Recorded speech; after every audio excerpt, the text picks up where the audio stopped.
I'm hoping that we have two more members that are anticipated to arrive, that they come and we can keep some continuity with the board. I'm going to go through some quick housework. All meetings are televised live and available on demand by Chelmsford Telemedia. Public input. Public input shall be limited to statements from the public relating to any issues with the jurisdiction of the Chelmsford Zoning Board of Appeals that are not currently the subject of a pending hearing before the Zoning Board of Appeals. Public comment on any pending public hearing shall only be heard during such public hearings and shall be limited to 3 minutes in time. And just as a correction, a woman called me and said, I need more than 3 minutes. Maybe we could word that so it's clear that it's because public on any pending public hearing shall be heard during such public hearing and should be limited to 3 minutes. And she thought that it meant that's all you could speak. So I can word it so it's, clearer. Mm-hmm. I see it, I understand it. We have a request for a continuance, which I imagine some of you folks are here for, which is scheduled later in the agenda. But Ledge Road and the owner of Ledge Road Realty Holdings and Newport Aggregates LLC, they are requesting an administrative appeal, and that is going to be continued until December 5th. So if you're here for this, we won't be taking any testimony whatsoever on that. Sorry.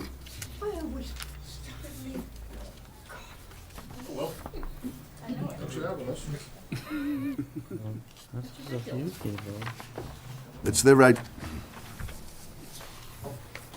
There's the leather and everything, and this is happening? Crazy.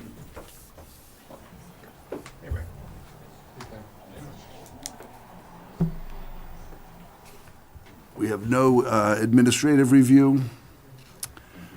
We have a continued public hearing for 14 Crosby Lane. Ronald D. and Anne Marie Greenwood are requesting to renew an expired, previously approved special permit. They have submitted a request for continuation without discussion till January 2025. That date specific? No, they left it open. I think the second is in We January. might We're not going to do the confirm that second. date. That's, The second is an issue because of New Year's? no, I had it as a Do you want to discuss that now, requesting Brian? confirmation at the end of the agenda. Oh, okay. That's for the end. Just want to let anyone know that it's here. I think we should pull the board, Brian, for the second. Yeah, I'm just checking my calendar to make sure that's correct. January 2nd is the first Thursday. So that will be January 2nd as a continuance. I can make it, I think. Is that Okay. okay?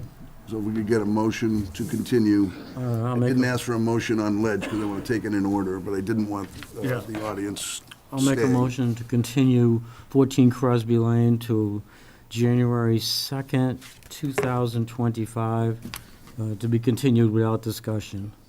I'll second. Second by Peter. All in favor? Aye. Aye. Opposed? None.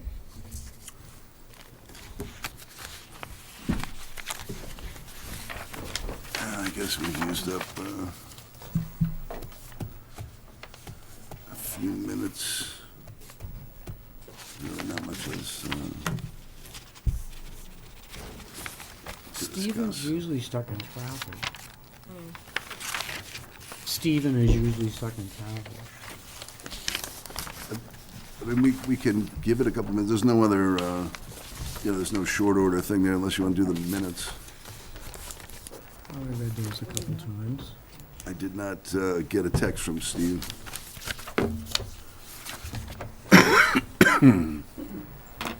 Well, I read the minutes, and what really amazed me with the minutes of last month was that we adjourned at 7:21.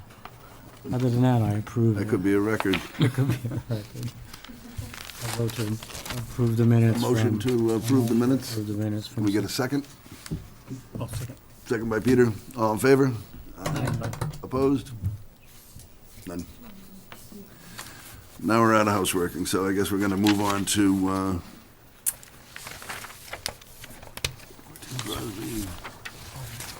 number 2 is Morose Avenue, Cobblestone 5 LLC, requesting a comprehensive permit 40B pursuant to Mass General Laws 40B. This project proposes to construct 5 rental units, 4 of which will be duplexes, and 1 will be single in structure. This property is located in the residential RA district. Good evening. Good evening, Mr. Chair. For the record, Attorney Melissa Robbins from the law firm of Farrell and Robbins. Also with me tonight is Katie and Casey from Howard Stein Hudson, as well as Larry Gagnon, the project applicant. As you stated, we're here tonight for a continued public hearing for a comprehensive permit for 5 units of rental housing off of Morose Avenue. We did continue the last meeting. That gave us some time to respond exhaustively through all of the comments the board had received to date. We did that in writing. I don't think the board needs to read that into record, and if the, Mr. Chair, I don't know if you want to I address. certainly appreciate that. I Yes. did read them. Yes. And, they seemed very thorough, so that is good. So, with that letter, we also made some changes to the plan, and I think you have an exhibit plan in your packet as well. So what I will do at this point is allow Katie just to quickly go through the plan changes and some of the comment letters we received. Thank you. Good evening, everyone. Katie Enright with Howard Stein Hudson. I'm going to also kind of be quick and just kind of go through where we've been and over the last month or so since we were here before you previously. What you've brought up on the screen right now is the exhibit plan that we issued. We actually issued it today.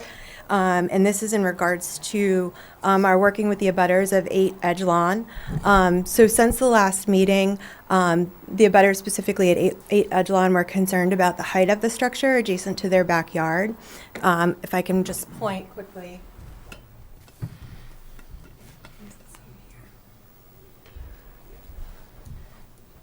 And so this is actually the second iteration of a concept plan that we did through their attorney.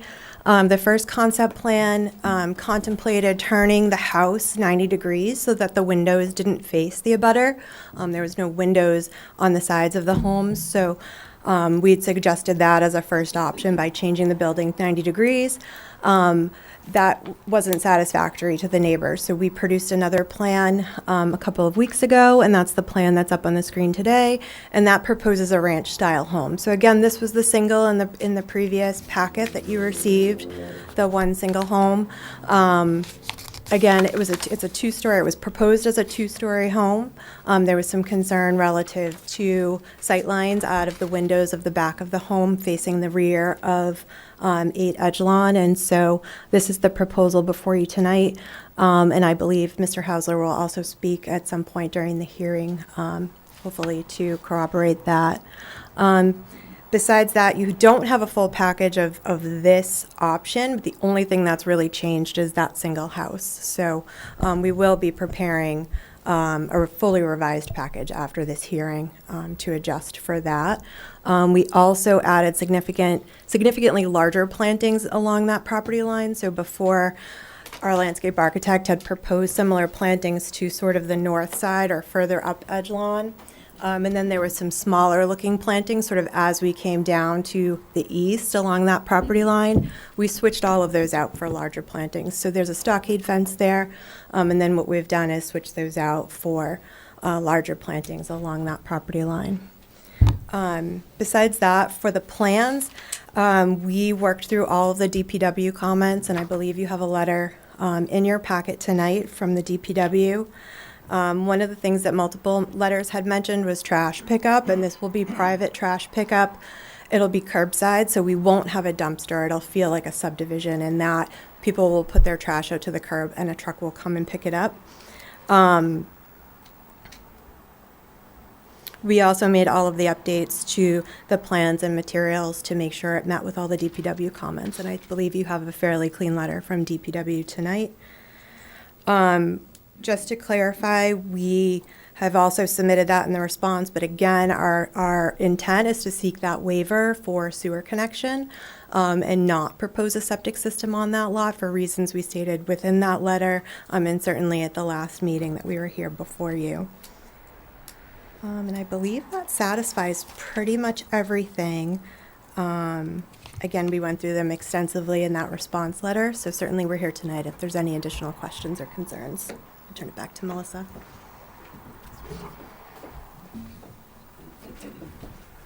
So as Katie stated, we have now given the board an exhaustive list, I think, of what we need to do the sewer connection. There's some overlay between the water department and the Board of Health, and also the regular town regulations as to what waivers we need to actually do a sewer connection. So you may have some clarity of what we need, but you don't have any opinions from your town board and departments on the actual waivers, whether or not you should grant them, whether they think it's safe. So I would like to move that point along a little bit. My suggestion is threefold. One is that Katie and I, before the next meeting, can go meet with the Water Department and the Board of Health at their regularly scheduled meetings and have a discussion on what their opinion is on these specific waivers as to the sewer connection in lieu of the septic system. The second is that we would like to establish and make sure that we have that 53G account in place and send that issue as to the waivers for the sewer connection out for third-party review. I think that that's relevant. It's well within the board's authority. Oftentimes, issues like this go out to third-party review so that you can have an opinion and some advice for the board on whether or not that type of waiver should be granted, which I think this board needs. Certainly, you haven't heard that since the last meeting. We haven't got it from department heads or other boards, so I think that's important for the board to have. The third thing I think we need to do is for me to meet with town council prior to the next meeting, just because the rules and regulations overlay and they're quasi-complicated, to make sure that the list that we have for waivers is exhaustive and that we have asked for all of the waivers that are necessary for the board to give me the relief that I'm asking for. So really, that's all we have to present tonight. I will ask the board to take action and allow me to do those three things moving forward prior to your December meeting. But other than that, we're happy to answer any questions the board may have. I don't think there'd be any concerns about moving ahead with those three items. I don't think it's a good avenue. Great. Are there any questions from the board specifically for Katie or Melissa? Glenn? You referred to the septic system design and so forth, and you said you wanted to meet with the water department and with the Board of Health. Mm-hmm. The town ordinances were issued by the Department of Public Works. Mm-hmm. Why not talk to them? Oh, we certainly will. And yes, that's a good idea. And to your point, I think that's also an outstanding comment on the DPW letter. Their only outstanding comment is that this is not in conformance with the sewer regulations, so we're happy to meet with DPW as well. Because I met with their department head a couple of weeks ago, and she told me point blank that they would not bend any of the rules for anyone because they didn't want to set a precedent. Sure. And just to that point, the DPW, Board of Health, nor the Water Commission would be bending the rules. It's within the ZBA's authority to allow the waivers. What I'm suggesting is that we need an opinion for this board to make that decision. That can come from those departments, their own opinion, not just that it doesn't meet the regulations, but their actual opinion in the board granting it or not granting it. And then the third-party reviewer would also give the board an opinion on that. And that's typical. You don't have to take my word for it. You have town council here, but that is the typical procedure when an issue like this arises. Yeah, I'd agree with that. And just so you know, for purposes of a 40B application, you are the DPW, you are the water department. The ZBA steps into the shoes of all different town boards for purposes of this type of application. So what is the reason specifically that you want to attach it to the town water sewer system when the town already has more than a moratorium, has an outright ban, other than you can't buy credits? In your documentation, you talked about buying credits. You cannot buy credits unless it's an industrial or commercial project. This is clearly residential. Right. We think it's a better alternative, and we think that the waiver will be, once it goes through these avenues, I think that the board will find that it's a better alternative than installing the septic system. But again, that's well within the jurisdiction of the zoning board to either approve or deny the waiver. But that's completely within the 40B regulations to request that waiver from this board. You're 100% correct that the regulations say that you cannot get this type of relief for a residential project. But in the case of a 40B, you can ask for a waiver of the regulation in order to allow for housing to be built. That's why the 40B rules are in place, to allow for waivers from the local regulations so multifamily housing can be constructed in conformance with Mass General Law, Chapter 40B. That's the exact reason. If you were granted a waiver, what would you say to the next person that came in here who was looking for a waiver because we gave it to you? Well, again, my decision doesn't make precedent. You look at this decision based on a case-by-case basis, based on the findings that this board will make, that this will not create a health and safety issue. And then you make sure that with the opinions of your department heads and your opinion of your third-party reviewer, this board gets to make that decision. If the next party comes in and asks for the same waiver and you find that it's unsafe, you can deny that waiver. That's completely within this board's authority. Your authority to deny or approve a waiver. I can request it, you can deny it. Okay. Anything further, Glenn? I'm all set. Any further questions from the board? I guess I will open this up to public comment at this time. Please try to be succinct in your comments.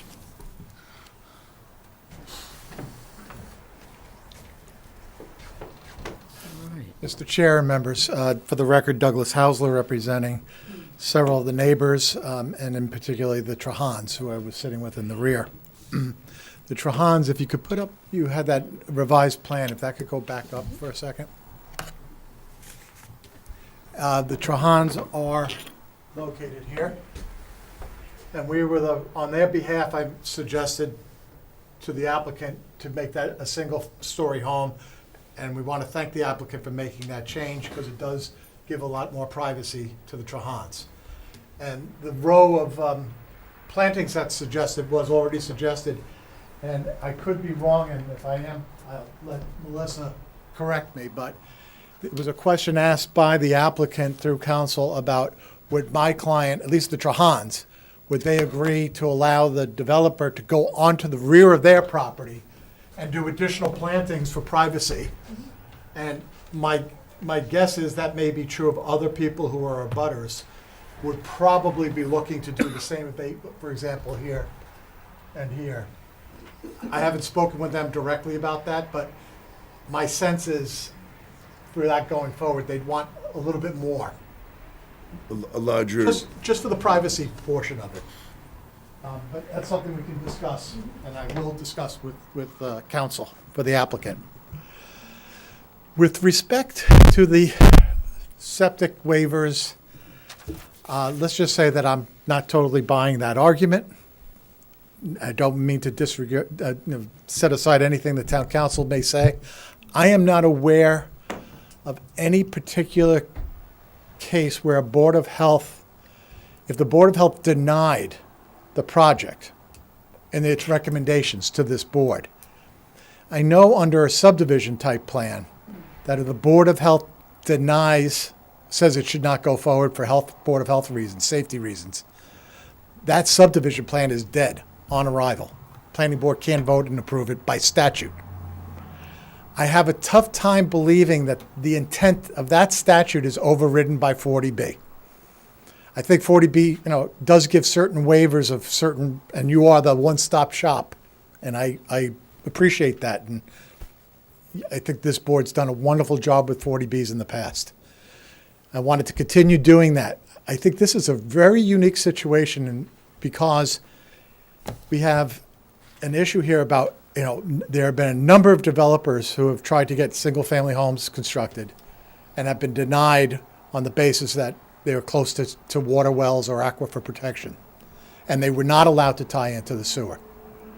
And yet, for one additional affordable unit, somehow we can waive the regulations through your board.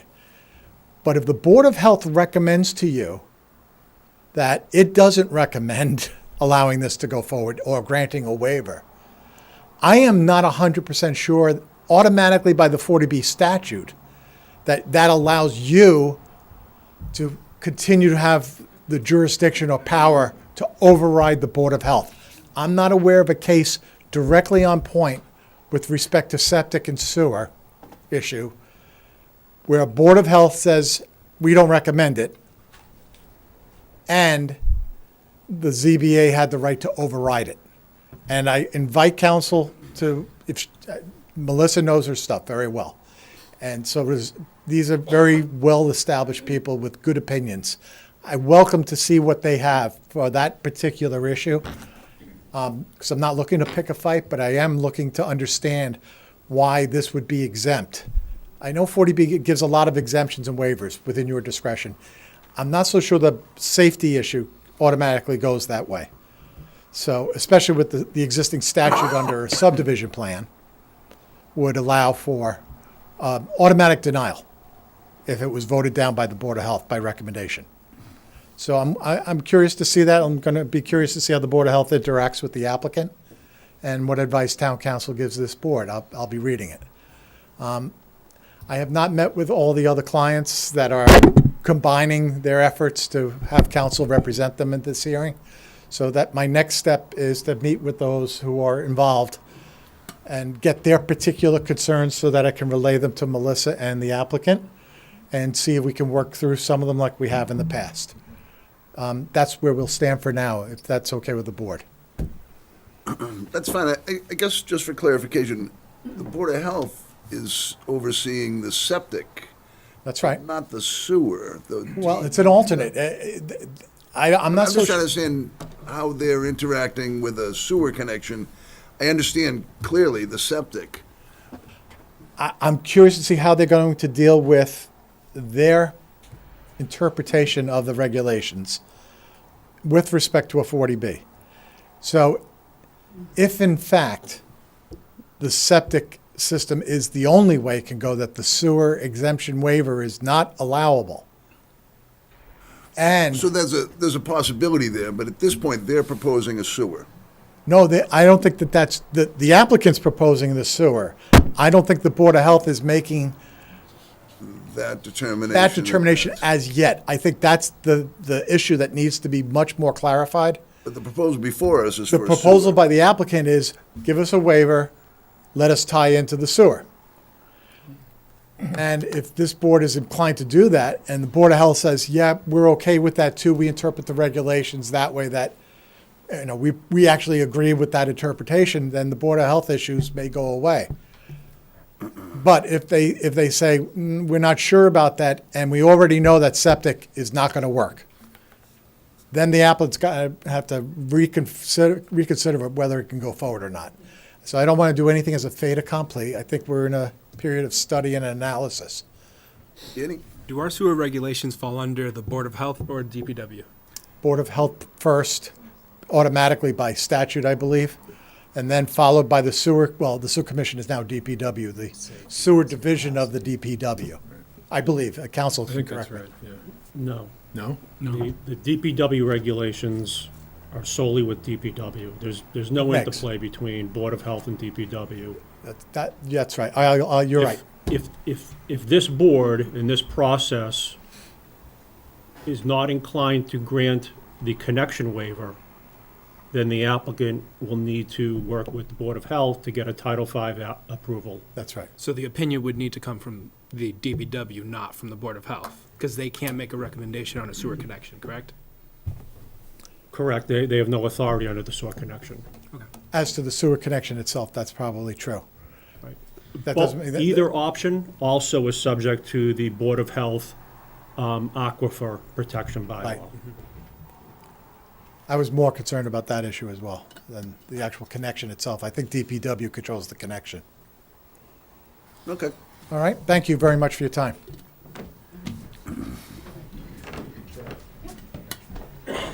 Hi, everyone. Good evening. Good evening. Get your name and address. Yes, sir. Cindy Lazinski, 20 Edgelawn Ave. Paper's right here.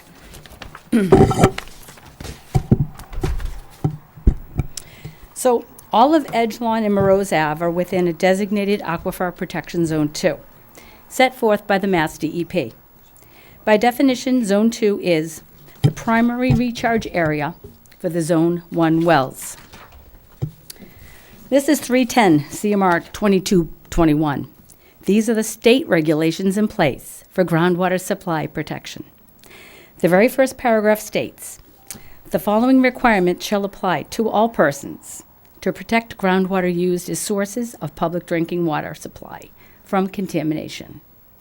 These regulations state under wellhead protection zoning shall collectively prohibit the siting of the following and uses within the Zone 2.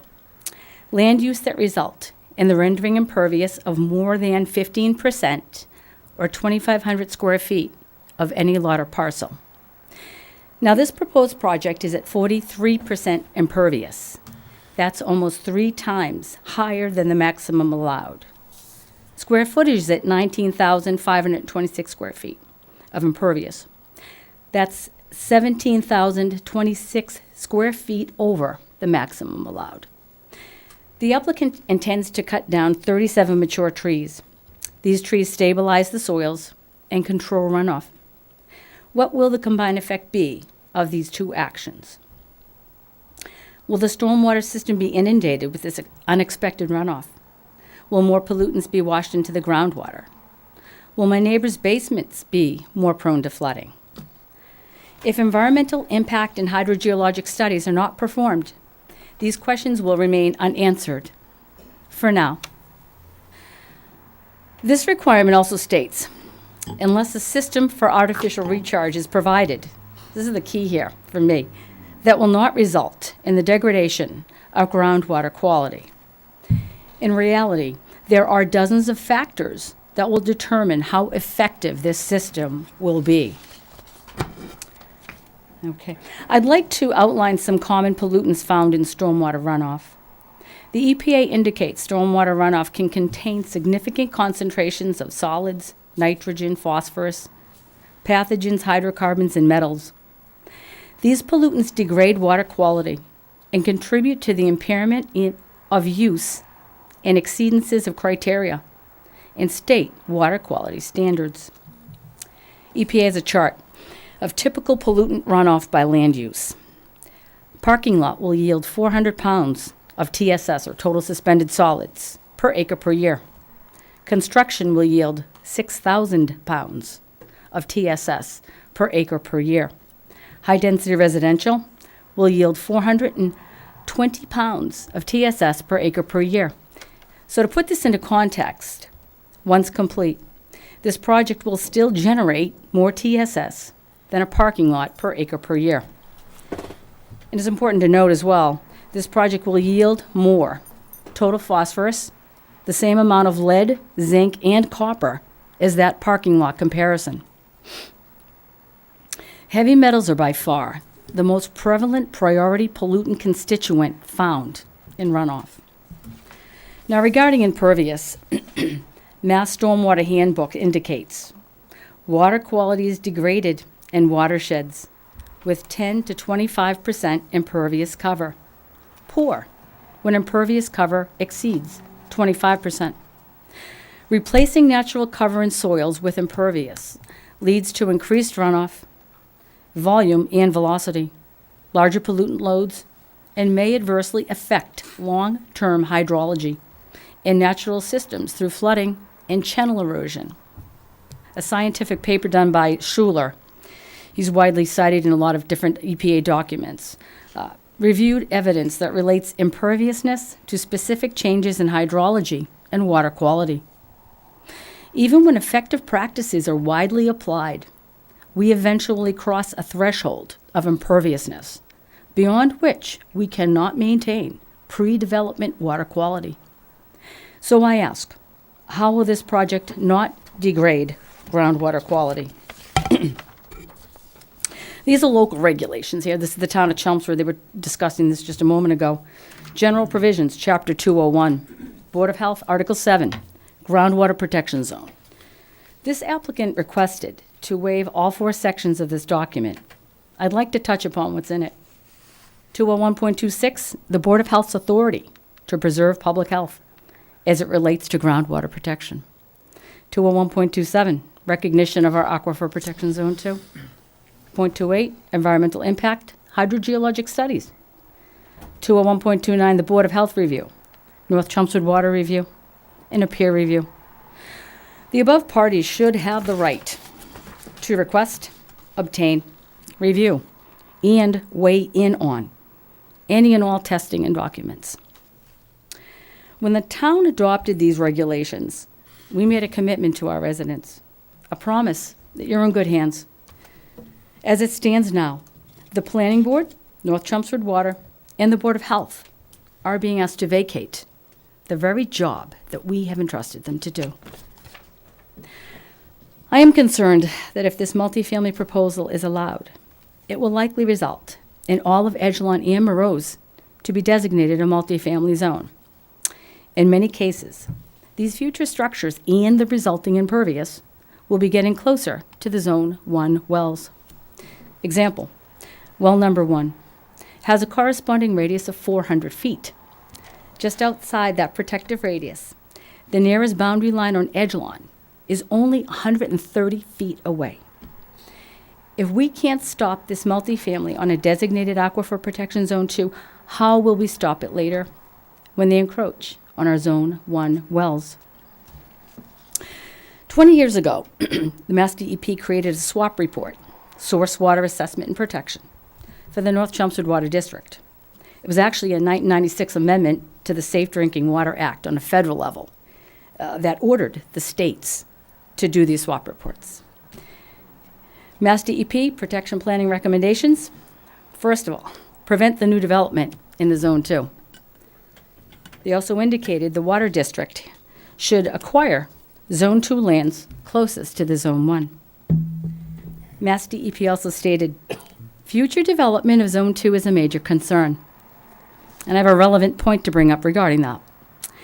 In an effort to waive 195-74 lot coverage, the applicant mentions the multifamily on the other side of Richardson Road. Now, the other side of Richardson Road has been designated multifamily for some time. This side, Edgelawn and Monroe, is zoned as single family, and that's an important distinction to make. Years ago, that single family home was on that lot. It was a ranch. The parcel was purchased, the home was torn down. Multifamily was constructed with all that resulting impervious. And it was not without consequence. Since then, there have been multiple flooding issues at that location, including, this is huge, water that has percolated up through the floor. We take our water for granted. Tonight, we all go home, turn on the taps. We expect clear water with good pressure. We expect it to be free from E. coli, lead, and Legionella. There are challenges ahead. Locally, water bans are in place every year. And in the United States, 53% of the aquifers are drying up. One woman in line for bottled water said, "We treat our water like gold now." The applicant is asking the board to disregard both state and local regulations in place for groundwater supply protection. And he's asking you to disregard the 7,000 residents who depend on it. These residents have a right to expect that these state and local regulations will be adhered to and enforced. And they have a right to expect that any decisions made regarding their drinking water will always be in their best interest. It is my hope that with your help, we can continue to safeguard our Zone 2 aquifer and value our water like gold. Thank you. Thank you. May I approach? Make Absolutely. copies. Thank you. So I made 7. I don't know if that's enough for everybody, but you please post that as public comment as well. Okay. For the record of that. Share as you wish. Thanks again.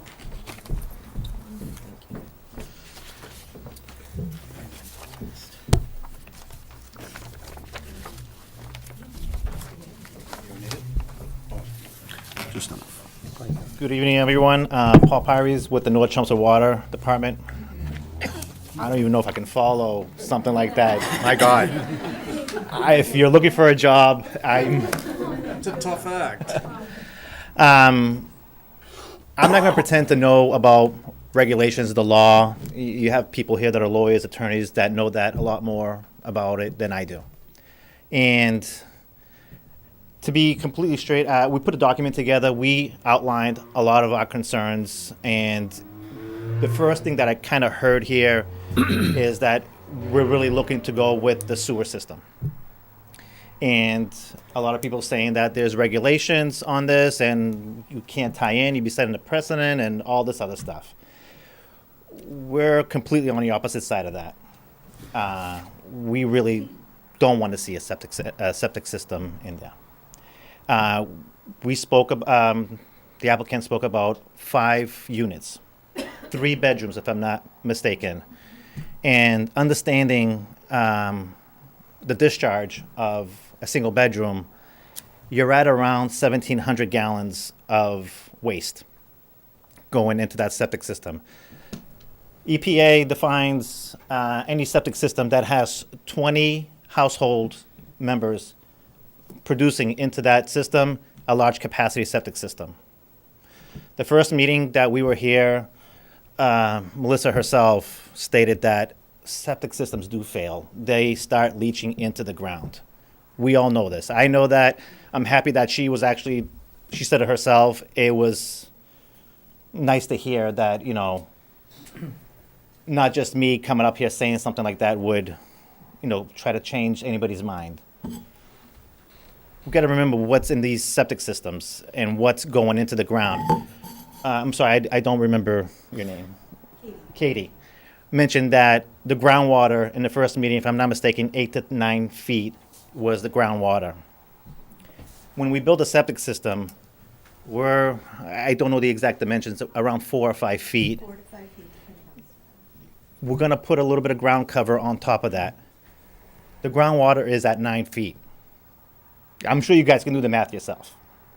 How far away you are from the groundwater, and when that septic system does fail, it's not a septic system from just one household, it's from 5. I don't know, I don't want to get too deep into this because I don't know who's going to make the final decision, whether it's going to go septic or if it's going to go sewer. But when that decision is made, we'll speak more on it. If they want to come over and speak with the board and speak with us, we welcome that definitely, and we can discuss it a lot further. So with that being said right now, I'm going to leave it at that. And after we have a few more discussions, I'll be able to come up here and maybe speak a little bit more and see what we decided on. And that's all I have to say today. Thank you very much. Thank you.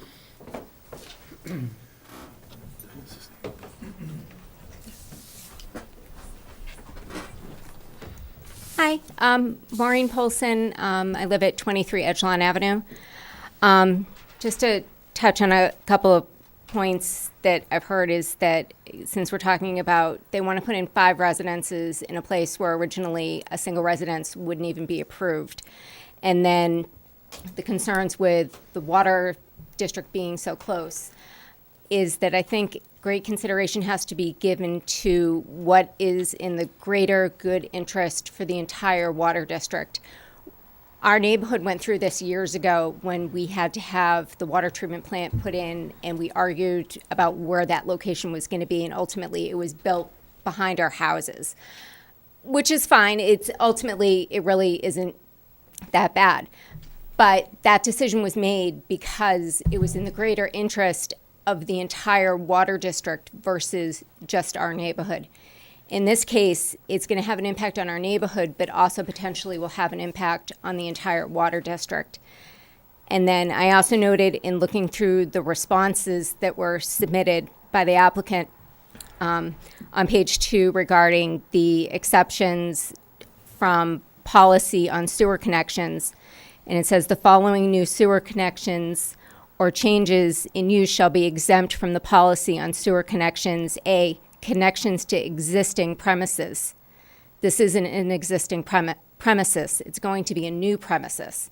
And therefore, I think serious consideration has to be given whether or not you want to allow for a sewer connection to be put in, because I tend to think that it will be setting a precedent for other projects if you allow it to go through, because they're going to say, well, if you did it for this one, why won't you do it for me? And I just think overall, it's just not a good idea. And I think that this just isn't an appropriate sized project to be put in this spot in our neighborhood. I think it's going to overwhelm it, and it just really shouldn't happen. So, thank you. Thank you.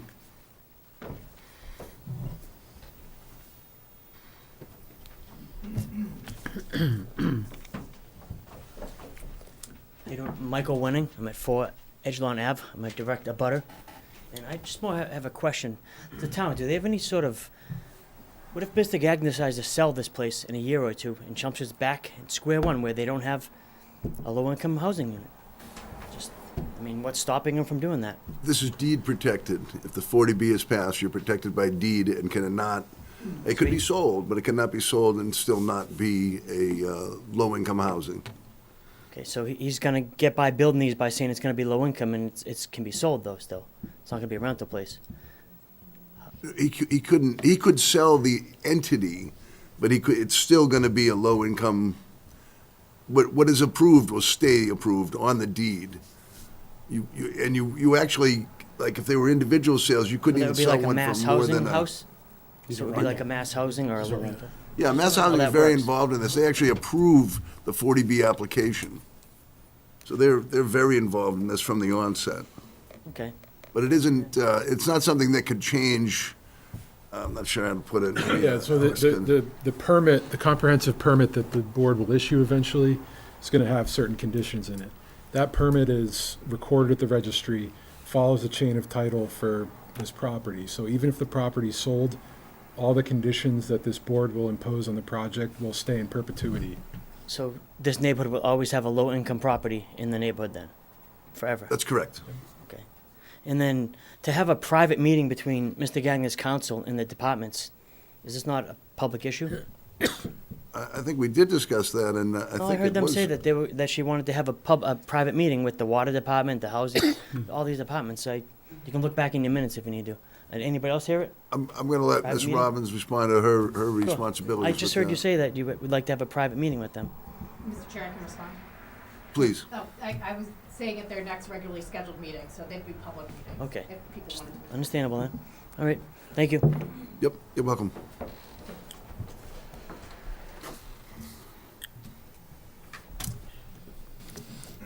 Further questions or concerns regarding this application this evening?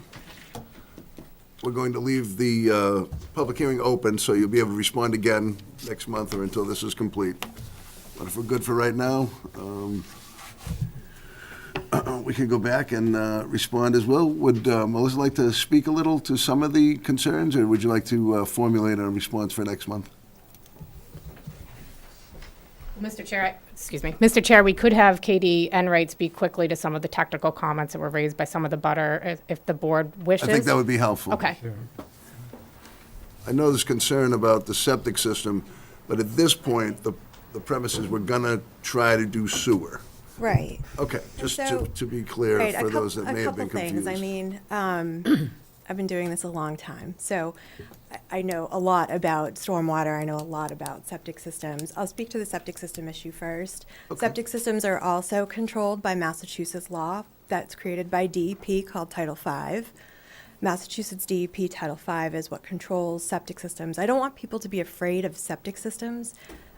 Every town around here, Littleton, Westford, Groton, all have septics. That's how they build anything. And there's very specific regulations for these designs and the sizes of the projects, how close they are to the water table, and the science that goes into it.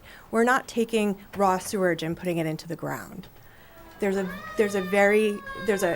chemical process that happens in these septic systems which makes sure that the water that gets to your water table is clean. So I wanted to put that on the table because it's concerning. Also, DEP allows for septic systems within a Zone 2. They do not allow for septic systems in a Zone 1, but very specifically in the Title V regulations, you're allowed to do a septic system in a Zone 2. We're not looking to do a septic system here. We're looking to tie into sewer.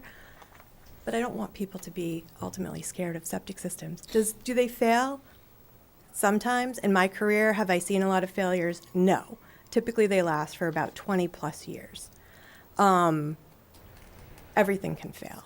Anyway, stormwater management. I know we talked a little bit about stormwater management, and we talked a lot about TSS. Massachusetts stormwater standards are such that we have there's 10 steps of documenting compliance that your town engineer has reviewed, along with a very lengthy report. It's probably 500 pages that's in your packets. What that is yes, any new project, any pavement creates total suspended solids, phosphorus, nitrogen, all of these items. DEP, again, puts together rules and regulations, and towns go over and above that sometimes, as to what we have to prove out, and that's what the engineering department has reviewed. So hopefully that's a little bit more helpful in explaining sort of the thought process we go through when we do these, and makes you feel a little bit better about it. I'd be happy to answer any questions related to how we review stormwater. We also, I know people are concerned about storm events. We look at, storm events get updated. The storm events that I started doing this have gone up inches in 30 years. As far as we're looking at a 24-hour storm event and how much rain we get, these systems are quite large. I think this one, 100-year storm event, is like almost 8 inches of rain in 24 hours. And we have to design for that. And this system holds the whole thing, doesn't let any of it off the site. So I just wanted to kind of give you a little bit of background on both of those things, and certainly try to make it seem a little bit less scary in knowing that we're following all of these regulations and laws, again, put together by DEP and provided to us as engineers to design these systems. So. Thank you. Is there anything the board would like to charge them with at this time, Glenn?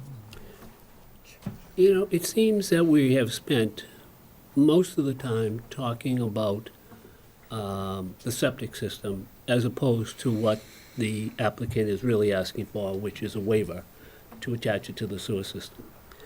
And, I for one am not adverse to septic systems. I've had them before. I've had them fail when you sell your house many times. They do fail, and it's a lot of money to rectify it, but you got to do what you have to do.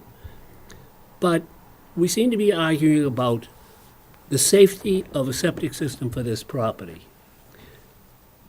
And the applicant has defended the safety of that system in many ways with a lot of documentation.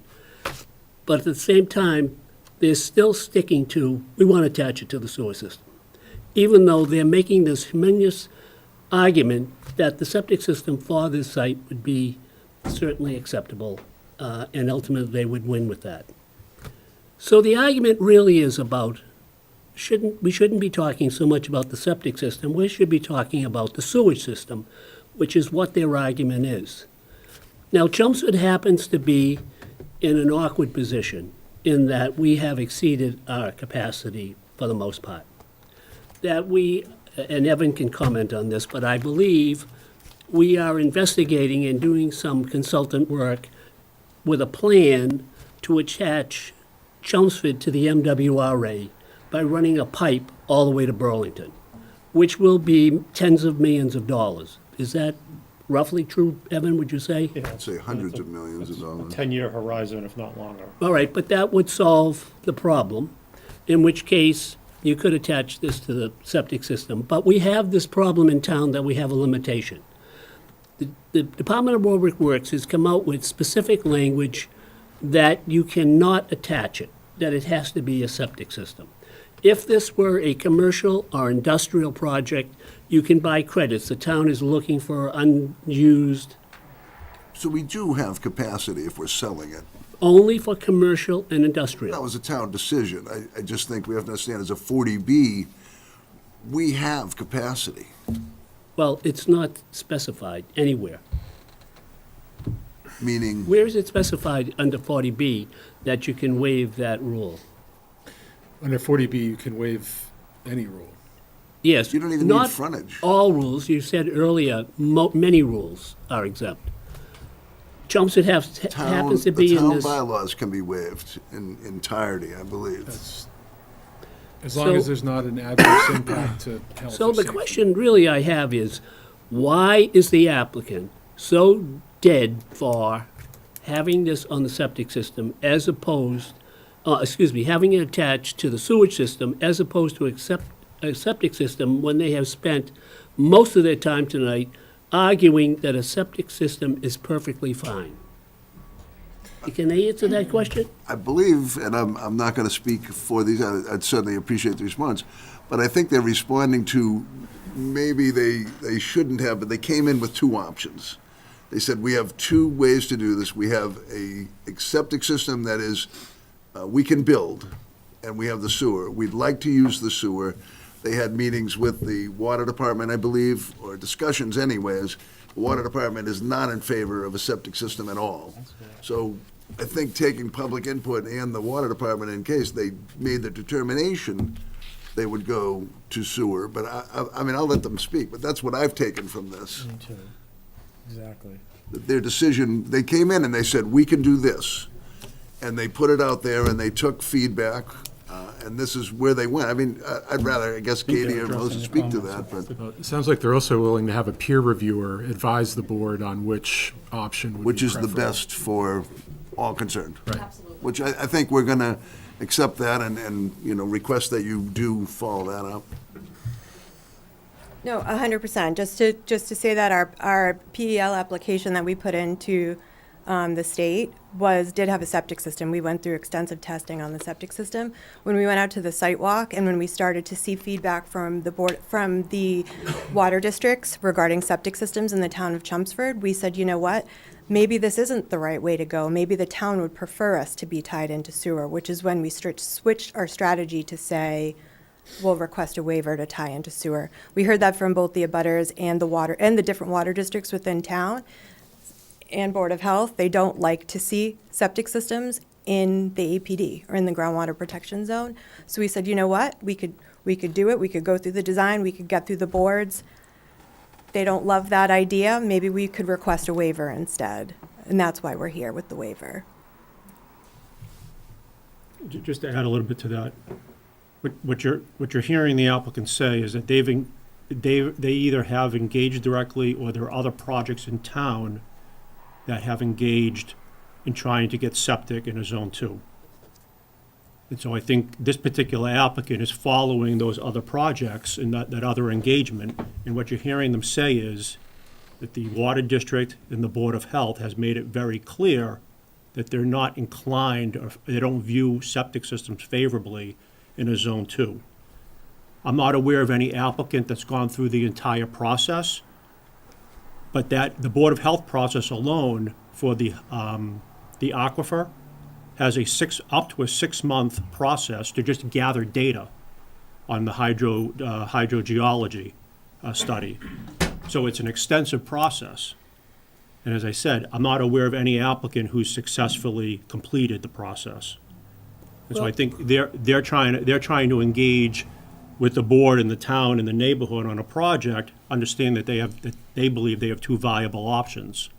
But I think they're choosing to go with an option that what they're hearing or what they believe is the preferred option. But what they've also suggested tonight is that they'll engage with all those stakeholders at public meetings and then bring that information back to you. That may further answer your question as to how and why those other stakeholders feel about it. My question is, to me, it sounds like if they go with a septic system, it's a done deal and it just goes off. If they're turned down for the septic system, then it's an iffy situation because now they've got the Board of Health involved. Is that right? Let's just clarify. I think The Board of in this Health case- Title V system is based upon data. So it's not as if the Board of Health can simply deny because they don't like it. But It's a data-driven process. What they're suggesting is that they're going to begin that engagement. Unless this board proactively, at the beginning of the process, wants to have a preferred option. What they're suggesting is, this is what we're proposing, but we'll engage with those other stakeholders in their process and bring information back to you.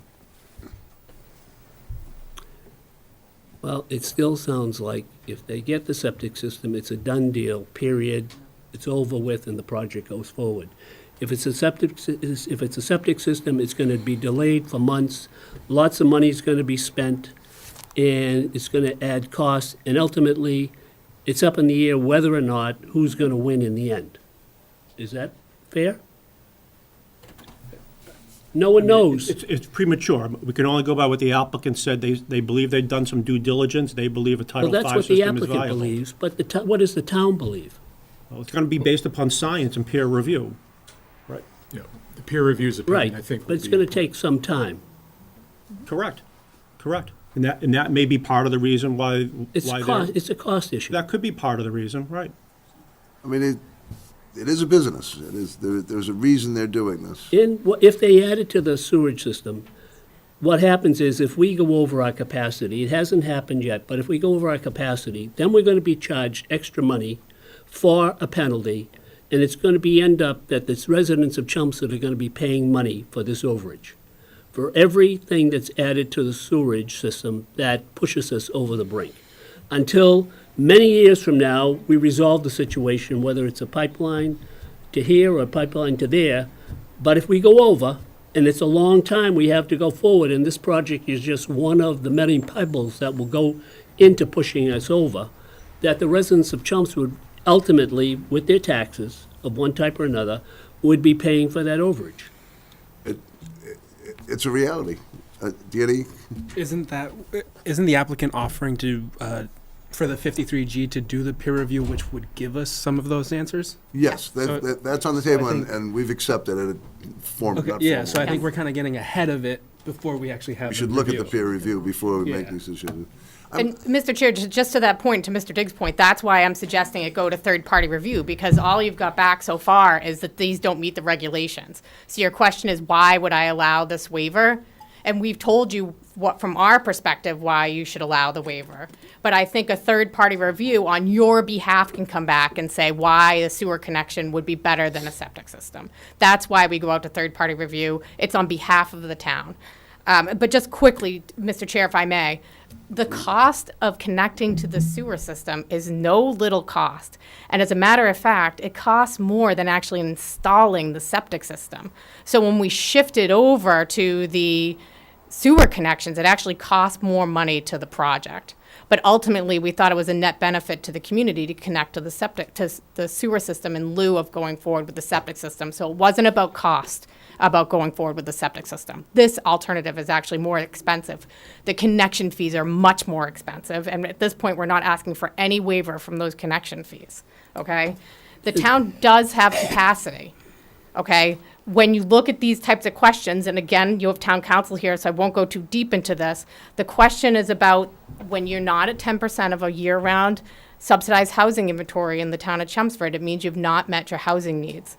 So other things like the requirement that you create affordable housing in the town of Chelmsford outweigh the need to 100% comply with your local zoning regulations. That's why the 40B regulations were put in place, so that multifamily housing could be created in communities where there's zoning bylaws that prohibit it as such, across a community and not in a specific location. So that's why waivers are there, for that particular reason. And again, town council can speak to you more about that. I won't go any deeper into that. I just really wanted to hit those points and say, I agree with you. The board still doesn't have a why would we agree with this. Third-party review will answer that for you. Can I ask a question? Jose, do you have any feedback on a septic system versus tying it in with the town, which is more expensive? It is not under my jurisdiction to respond to that question. We've run those calculations. So Well, I can tell you run that what, questions, but you're the applicant. Sure, So but I can- You have to admit that I can look at you with a kind of jaundiced eye. oh, sure, absolutely. I And agree with you, but I hear- can we tell you hear what the this and that connection fees all are. the time Yeah. from one source or another source. And how do we know it's the truth? Well, I can tell you 100% what the connection fees are in the town of Chelmsford. That's not up to me. That's actually up to your local regulations. We're not asking for a waiver from that, so I can tell you what those costs are. And I think you'd be able to easily tell that that's more than a septic system would cost in this situation. So that's something I can provide for the board, just so you can see the cost difference if it's important. How will a third party be chosen? I think that we've agreed that's going to happen, so how would it be chosen? Would you mind sending us a list of qualified? We should make our own. Yeah. We have our own list. Yeah, the town will, The town will choose. the town will choose. This is Perfect, your perfect. consultant. The 53G money is there, so the town can issue the consultant. The town council will opine to Evan, what would be the proper person or a few people to get quotes from, as to these services, and generally the town chooses the lowest quote or the person that they're most comfortable with to complete all of the services, and then they proceed. So this is completely within the jurisdiction of the town to pick your own consultant. It's And not just me. to add to that, the Board of Health already has a peer review consultant that does theirs. The Water District has a peer review consultant. So those consultants, I think, would likely be on the list, and maybe some advantages to using the Board of Health consultant. Council may have a couple, and then we have some general consultants. And how is the final one chosen?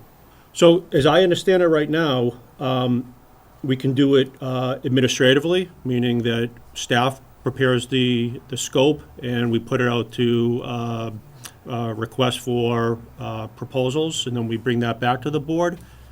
If the board wants to make the final decision, that's fine as well. It can be done either way. You know, comfortable with historically, the board hasn't done like interviews and things of that nature.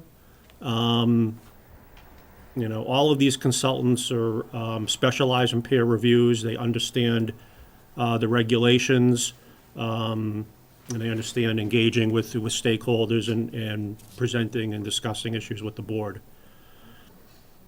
And I did want to clarify that these are not paid by the town. The fees for the peer review is borne by the applicant, just if there's confusion there.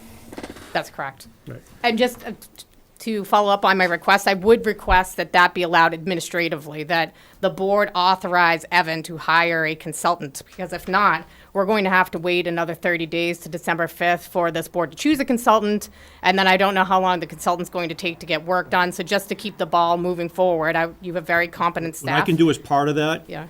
just offering this, is provide the scope to the board as an FYI. When responses come back, provide responses to the board. You'll be able to see the individual consultants' resumes and who the lead peer reviewer is. If that's of interest to you, we can certainly provide all that information to you. The question for the board is, do you want the final decision to be made by staff working with council, input from the other stakeholders, or does the board literally want to make that decision? Is that a vote? I can So that is not a motion. We could make that motion. I mean, I'm of the opinion that I think Evan does a great job and Yeah, and would just- would offer someone up that is suitable. If Historically, you feel differently, we can Well, I do it think- as a motion. I think Evan can offer his advice, but I think the board should make the decision. So would you like to make that a disagree. motion? Sure. We have a motion. Do we have a second? Keep looking over there. There's nobody there. What's the motion? yeah. The motion is that the board would make the decision on who is hired for peer review. I personally have no experience with any of them, so I would not be overly confident in picking any of them. Just to clarify, the administrative decision is not based upon qualification. They're all qualified. It's going to be primarily and historically based upon the lowest price and who's available immediately. So, but the quality of consultants they're all more than capable and qualified. I wouldn't be able to make a better decision than him, so I would defer to him, but we have a motion on the floor, if we have a second. I'll second it. Second? Rod? All in favor? Opposed? Motion does not pass. So do you have another motion? Pardon? Do you have another motion? I move that we request Evan to pick the most qualified third party. I'll second that. All in favor? Aye. Unanimous.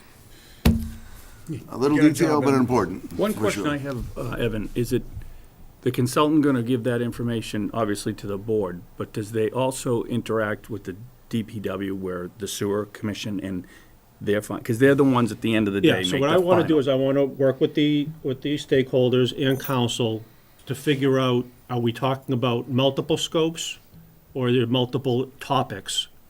It would be an The only RFP one for I've heard that. articulated tonight is hiring a peer review consultant to assist the board on whether, Septic versus. yeah. But that's a very general, that's not data-driven specific to this site. If it's gonna be data-driven specific to this site, then that peer review consultant needs to be tied into what's going on with those other regulatory authorities and how their methodologies play out. So I want to have a bit more conversation with the stakeholders involved to figure out, truly what is the peer review consultant going to be doing? At the end of the day, at highest level, yes, they're going to be advising the board on which option is better. And at that point, it is a suggestion. We would make the decision to say this is But- where it's going. We have the information from a third But party. right now, I'm not sure anyone has enough information, data-specific, property-specific, regulatory-specific, to make that determination. They would also take in consideration the town's position on septic systems in general, I assume. Well, I mean, that's an interesting question. Again, it's all regulatory, and no one's gone through that process from beginning to end. Their disappointment in having a new septic system doesn't mean you can't have one. Again, the Board of Health is not on, they're not on record saying they're opposed. They have very thorough, comprehensive, and rigorous regulations, but no one's completed that process.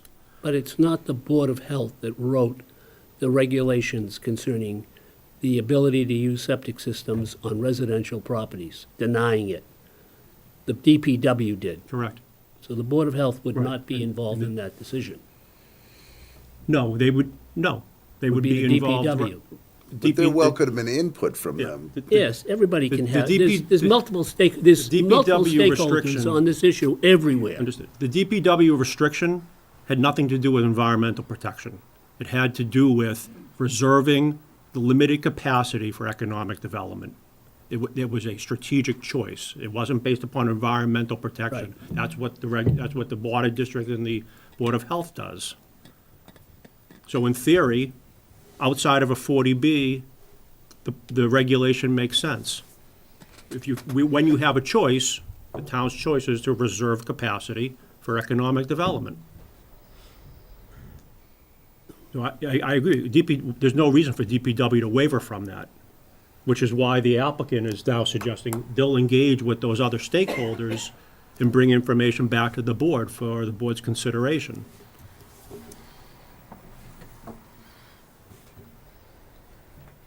Okay. Okay. Was there any final thoughts?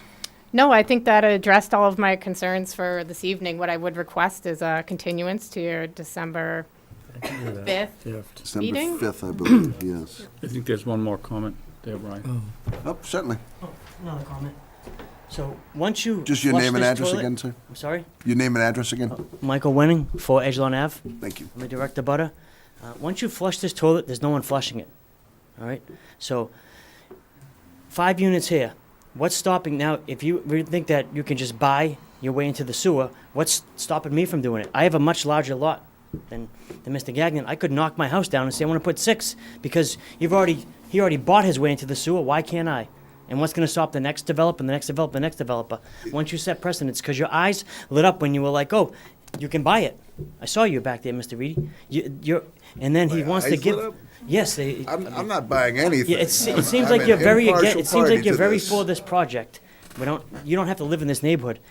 I would move after this because I have the highway behind me, which was fine when I first moved there. Then we got a water treatment plant across the street from us that you put in recently, and now there's going to be 5 units right next to me. I can assure you, I'm not in favor or against Well, it this seems like you're very project. for it, and that's just me sitting back here. And now Well, they want to I put. appreciate you, you knowing grant more him than to- I do about it, I- but I disagree with you. I have not That's made a just- decision. I do understand the laws of the 40B, which are very not in favor of the town. If you're going for a 40B, you have a For very one strong unit, you're going to get chance. 1 unit out of this. That's what you're getting. What does one more unit do to But the Chelmsford's? law allows, if you have Sure, rentals. but that's what you're you getting. What does that put in add to the Chelmsford, the percentage of that for 5 Chelmsford? units it adds. It adds, that doesn't add 5, it's only one of them being low Adds income, 5, right? sir. Okay. Because they're rental units. And then for, Mr. Diggs wanted to pick, One is allowed, but you get credit for the entire parcel. That's the law. I didn't write it. I don't even enforce it. I'm just telling you, that is the law. Well, there are things the town can do to say no to this, like the sewer. You can just buy your way into the sewer. That sounds a little corrupt to me. I will tell you that if we deny this, the chances are it's going to go to land court, and it's not going to be resolved in your favor, and you're going to lose what we're trying to gain by having a negotiation. Sure, and then to hire a third party by the town's 40B lawyer, that seems a little like it's got- Actually, Evan is an employee of the town. He's not an attorney. Well, it just seems like a conflict of interest. Mr. Diggs wanted to get a third party that wasn't somebody. We're getting a have hired? disinterested third party. Disinterested? Well, not for nothing, sir. I don't know. I'm the town's attorney. Sure, I mean, I have thoughts about that, but that's for myself. But what's stopping every developer now from saying they bought their way into the sewer? I want to do it too. The fact that it's a Something's wrong. 40B is what allows them to do that. Because I have a larger lot, I could say, next week I'm gonna hire a contractor, gonna knock my house down, I'll move some other place, I'm gonna build 6 units, and the town would be The fine only with that. reason we're having this conversation is because it's a 40B. Yes. And so, But there's no sewer. The town's maxed out well, the It's been town has maxed out. capacity, it has limited capacity. for commercial and industrial. Right, right, This is right, not right, commercial right. and industrial. But So- that was a decision. That wasn't, you have capacity. There's a big bucket. It's not full yet. I understand that it's very close. But the town said, we're only going to add to it in a way that's going to be economically helpful to the town, business or industry. Economically, okay, so you're buying your way into the sewer into this, that's what it is. Because the town, I read black and white, the town's maxed out. But it's not. For residential it It's is. very close. No, that was a decision the town made. There's a bucket. It's one big bucket. Everything can go in it. At some point, if you don't stop it coming in from here, it's going to overflow. That's what the town has done. They said, this can still come in because we want to develop business, helps the tax base, gives you jobs, does everything that a town is required to do. Okay, well, it sounds like I'll be hiring the same people that Mr. Gagnon hired, I'll be doing the same thing. You could try. We are at 40B, very close to capacity. We had it 5 years ago, 4 years ago, and the town grew, and then it skewed the numbers, and now we don't have it. We're 32 units shy. 22. 22 units shy of being able to say no more 40Bs. So we're in a position where we're just in the middle of that, but it's the law. I mean, you have the right to do these things. We can we can deny it. We can just say, nope, you can't do it. It's never going to hold up in land court without cause. And I don't think the sewer is cause enough, but I am not in land court, so this can definitely go to the next level after this. There's no stopping it. Just to clarify, Mr. Chairman, it would go to what's called the Housing Appeals Committee, Okay. which is part of what used to be Department of Housing and Community Development, now the Office of Housing DOHCL. Livable Communities. And you're correct, the chances of success there are very tilted in the applicant's favor. It's just the way we've done. We've done these we've done them forever. I've done them for 15 years, and we've never denied one because it doesn't help. It's better to negotiate, excuse me, and get somewhere with it. Glenn has a question. Jessica. It's possible to have Attorney Hauser come to the podium again. Pardon, sir? Have Attorney Hauser come to the podium again. Why? Attorney Hauser, well, this young woman is here. Maybe we'll let her speak, After her. and I could ask him to. I don't know if he's inclined to. Sorry, Maureen Polson, 23 Edgelon Avenue. One thing I forgot to ask when I was up earlier was, I know there's a certain radius around the project that is supposed to be getting like the legal notices from the applicant, and I'm actually outside of that purview, even though I am in the neighborhood. I don't know if it's possible for them to expand to ensure that everyone who resides on Edgelon and Morose gets notification of any official whatever related to the project, because, like I said, I'm outside of it, so although I'm still going to get impacted by it. So I just would like to request if they can expand it to cover everybody on Edgelon and Morose. There will not be another abutter notification. And I don't suggest we change the way we do a butter notification. It's the abutter and the abutter's abutter. We do is who full gets out to 300 notified feet, right. By certified It's- mail now. It's 300 feet from the property boundaries. Right, and that, the reason that we do it is that it's in accordance with the statutory obligations, and that has meaning. It was said that the applicant is going to go to public meetings of various boards to talk about the issue with them. Maybe you can explain to the audience how they will know about when those meetings will take place, where they will find the information. I believe the water department, DPW, everyone puts it on the website, Well, as well that's as what, the they probably don't know calendar that. downstairs is still functioning.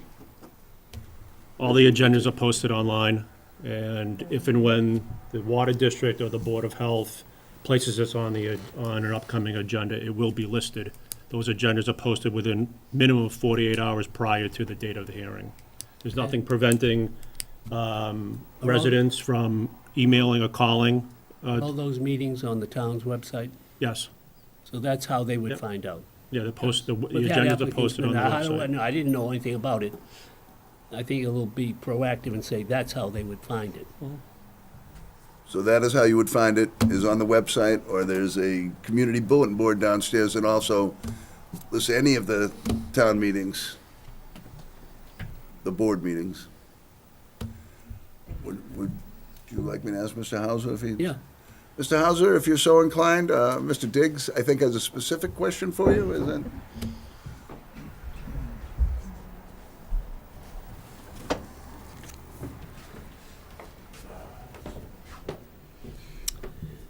Yes, sir. I would guess that in the world, we have as many lawyers we do, half of them are on one side and half of them are on the other side of one issue or another. That's why we have so many. We've heard a lot of hearsay tonight about, it seems to be hearsay, about the right of the board to do this or the right of the board to do that. Do you agree with all that? Do you feel qualified to talk about that? I don't think, That's I not don't what think I'm it's saying. what we're allowed to request in the applicant. I can't, an you have town abutter's council, proposals that's now. a question to town council, not to me. Respectfully. My role is to represent certain people. It's not to give general advice to the board. Thank you for your time. But I don't want to be rude to you either, Mr. Dix. That's fine. Good point, Danny. Ms. Diggs, would you like to ask that of the town council?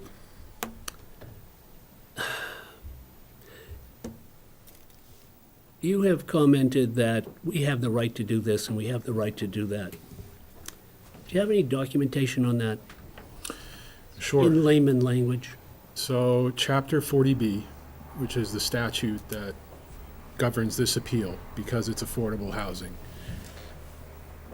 states that the Zoning Board of Appeals for the town is a one-stop shop for review of the project and application of all town bylaws. You have the right to waive any town bylaw that the applicant requests, and that's all provided for in the statute. So far as the only way that you can deny a waiver request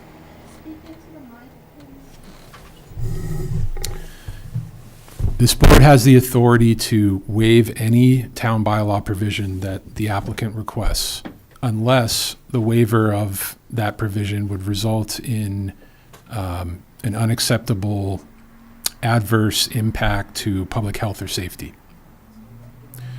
So, that's why the applicant is requesting as many waivers as they are, because this scale of a project, in the normal course, if we weren't in the 40B context, would not be permissible on this site. But because the applicant is proceeding with an application under Chapter 40B, they're entitled to request waivers that are necessary for the project to go forward. That's just what the law provides. Thank you. Covered a lot of ground. Perhaps a continuation. I think Melissa is clear on what we're asking of her in the peer review and can coordinate with Evanis to determine that. Yes. I'd like to make a motion to continue Monroe Avenue to our next scheduled meeting December 5th, 2024. Second by Rod. All in favor? Yes. It's unanimous. Thank you, Mr. Chair. Thank you, members of the Thank you all.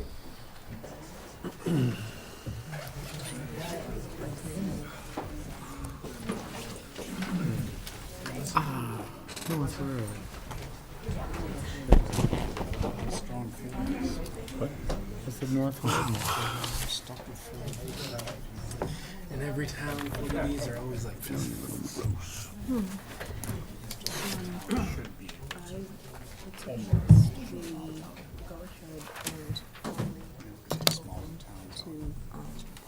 Ledge Road and continue it. Because I noticed, I actually recognized someone who's here waiting for that. They came in late. It's just no one wants to develop it. That's the problem. I'm going to jump ahead for a moment to Ledge Road. We're going to continue the application. Ledge Road owner, Ledge Road Realty Holdings and Newport Aggregates LLC. They are requesting an administrative appeal. They have requested a continuance. I believe it was the attorney for Newport Aggregates that requested it, and has been granted till December 5th? December 5th, 2024. So if you're here for that meeting, we will not be taking any testimony tonight. We're going to look at a new public hearing for 3/7. Oh, we should probably do that, huh? Someone to make the motion. Could I get a motion to continue? By Glenn? Second? By Danny? All in favor? Aye. It's unanimous. Thank you. We have a new public hearing, 374 North Road. Owner Dana Horan is requesting an administrative appeal under the zoning bylaws, section 195-102B3, of a determination of the building commissioner relative to the ongoing use of the parking areas of recycled pavement and any other relief deemed necessary. This property is located in the RB district as Assessor's Map 20, Block 93, Lot 3. Someone here tonight to speak? Yes. Good morning, Mr. Chair, members of the board. For the record, my name's Philip Iliopoulos. I'm an attorney here in Chelmsford at 9 North Road, representing Dana Horn, property address 374 North Road. Good evening. Good evening. Would we like to pull up the building inspector's letter? Yes.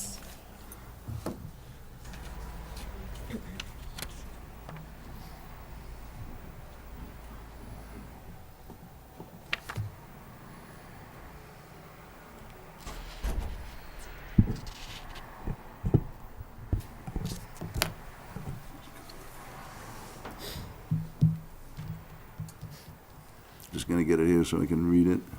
Yep. You got a written copy, that's great.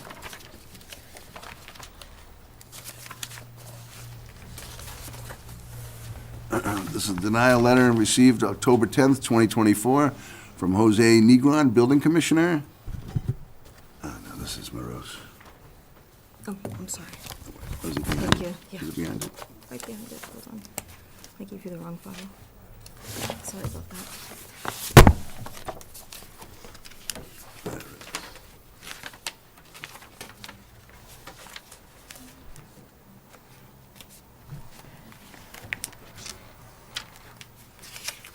It's in here. Date August 23rd, 2024, from Jose Negron, Building Commissioner, to Dana Horan, 189 Littleton Road, Chelmsford.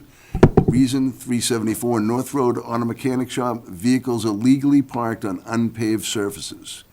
Dear Mr. Horan, as per our conversation on 8/22/24, in the morning hours, please remove all vehicles parked on the grass or gravel in violation of the town zoning bylaws within 72 hours of the date of receiving this notice, either electronically or by certified mail. All vehicles shall be parked on paved surfaces. I will be re-inspecting accordingly in the coming days. This is 195-21, parking and loading area design location. D, all required parking areas except those serving single-family residents shall be paved unless accepted on a special permit from the planning board for cases such as seasonal or periodic use where unpaved surfaces will not cause dust, erosion, hazard, or unsightly conditions. I will look forward to your full cooperation on this matter. Thank you. Respectfully, Jose Negron, Building Commissioner. So that's where we are. Yes. Philip? Yes, so, and, Jose's letter, the building commissioner's letter is what the statute says, and certainly that's his job to go out and seek enforcement. What we hear tonight is to present to the board the fact that the use of that parking area is grandfathered because it pre-exists the creation of the bylaw that had the requirement that commercial properties had to park on paved surfaces. So just as a little bit of background, my client, Dana Horan, purchased the property back in 2022 from Howard Ryan. And Howard Ryan owned the property since 1976. In fact, it was used as an automotive repair shop since 1976. The property before that was operated as a gas station and an automotive repair shop since the 40s. And in fact, I just found out tonight, Mr. Ryan, who purchased the property in 76, actually worked for the prior owners of the property on the site. On that site, as you face the building, to the left of the building, where right now my client has some recycled asphalt, that was always continually used for parking of cars for the business, cars that were there for waiting for repair. Building was built in the 40s, as I mentioned to you earlier, and for the 48 years prior to today and beyond that, we believe that part of the parking area has been continually used for the parking of vehicles for that site. We've got some maps. There was, I think, a letter from the DPW sort of indicating that maybe in the early 2000 teens that the property was overgrown and they couldn't tell whether there was that part of the property was being used for parking. I've got some maps from the town's GIS site from 2004 showing that area clear and used as parking. And I've also got a map from I believe the DPW maps that's over 40 years old that shows the building and cars actually parked on the parking lot in question, or the unpaved area in question. If you don't mind, I present. Yep, no, please. That's the 04 map from the town's website, and this is the map from the mid-80s that shows the cars there as well. You've also got letters from a couple of abutters that have lived in that area since the 70s. One is the son-in-law of Mr. Ryan, that again ran the property continuously there since 76. That indicates that his father-in-law used that part of the parking for the business and had cars parked there, as well as another abutter who's lived there since the 70s that witnessed the same. And I think that the other abutter's letter is also in your packet.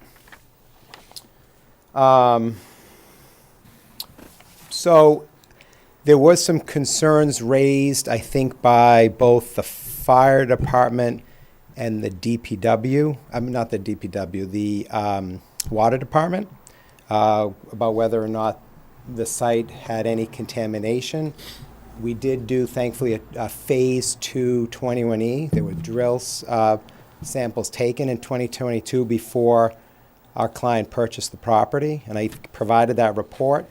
Property was clean. So there's a 21E in 2022? 2022, a phase 2 was done. I believe there were 5 or 6 test samples, some of which went down 25 feet and showed no contamination on the site. So the site's clean.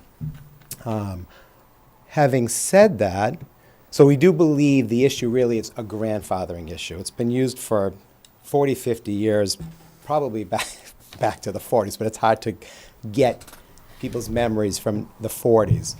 But that's when the site was first started as a gas station and an automotive repair site. But my client does want to be a good neighbor, be good to the town, and alleviate whatever concerns the town might have. We don't want anyone to lose sleep that this somehow could contaminate the wells. So if the board is inclined to find that we are grandfathered, we would still commit to work with Jose and pave that area in the spring. It's kind of late to do it now, this time of the year, but we would pave that area where the impervious, where the recycled asphalt is. We'd pave that, put a nice berm so that if there was, God forbid, a spill, there'd be a berm to kind of catch it, and it wouldn't become an issue for anyone. And Would groundwater also be considered when you're putting in this impervious? I mean, you know, I don't know that we could certainly, I could talk to my client about that. I mean, it's sort of something that I think the biggest concern that everyone has is an oil spill, which that would capture any kind of oil spill. Again, the site's clean. We just had it tested 2 years ago. So, you know, even though it's been used this way, it's not a contaminated site. That's just something that if the, you know, if the water department would feel better if it was paved, we are committing to be willing to do that.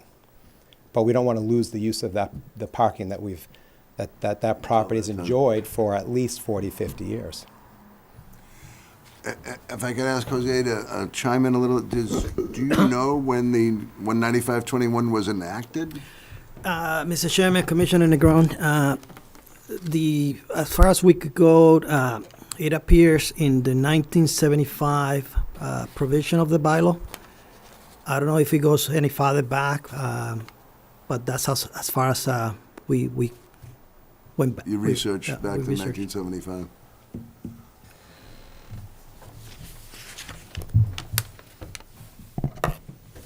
I guess that leaves us a little, I mean, are you amenable, excuse me, are you amenable to a spring paving? Does that, That will be under the jurisdiction of the planning board under a special permit. I was going to ask council, can the, generally speaking, new paving requires a site plan approval with the planning board, full stormwater calculations, things of that nature. In this particular case, does the zoning board have the authority to enter into an agreement where that process doesn't take place, or it could be done administratively?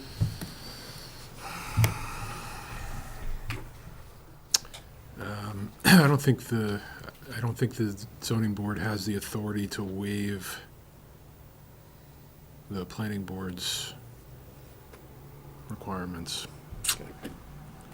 I don't think we'd be trying to do that. So within that context, are you still amenable? Do you understand that if your client does paving, it would require a site plan, full-blown plans, stormwater compliance? Yeah, I mean, I don't think I'd want to go down that road, honestly. I'm offering the paving just to alleviate the concerns. Again, even though the site's clean, we can prove it's clean. We're just trying to be good neighbors, and if it's really the water department that has that concern, and because it's not paved, and they've requested in their recommendation that it be paved, we're willing to do it, but I don't want to go, Yeah, so honestly, just- I don't want to go through the planning board. Just for a little context here, process.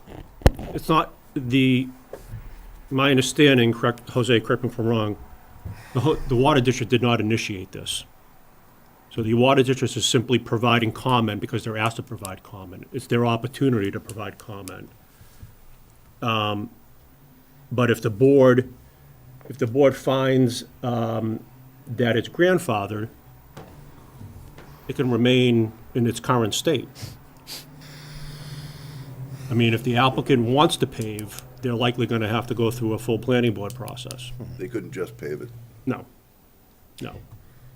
because you need to accommodate for stormwater. Yeah, no, Right.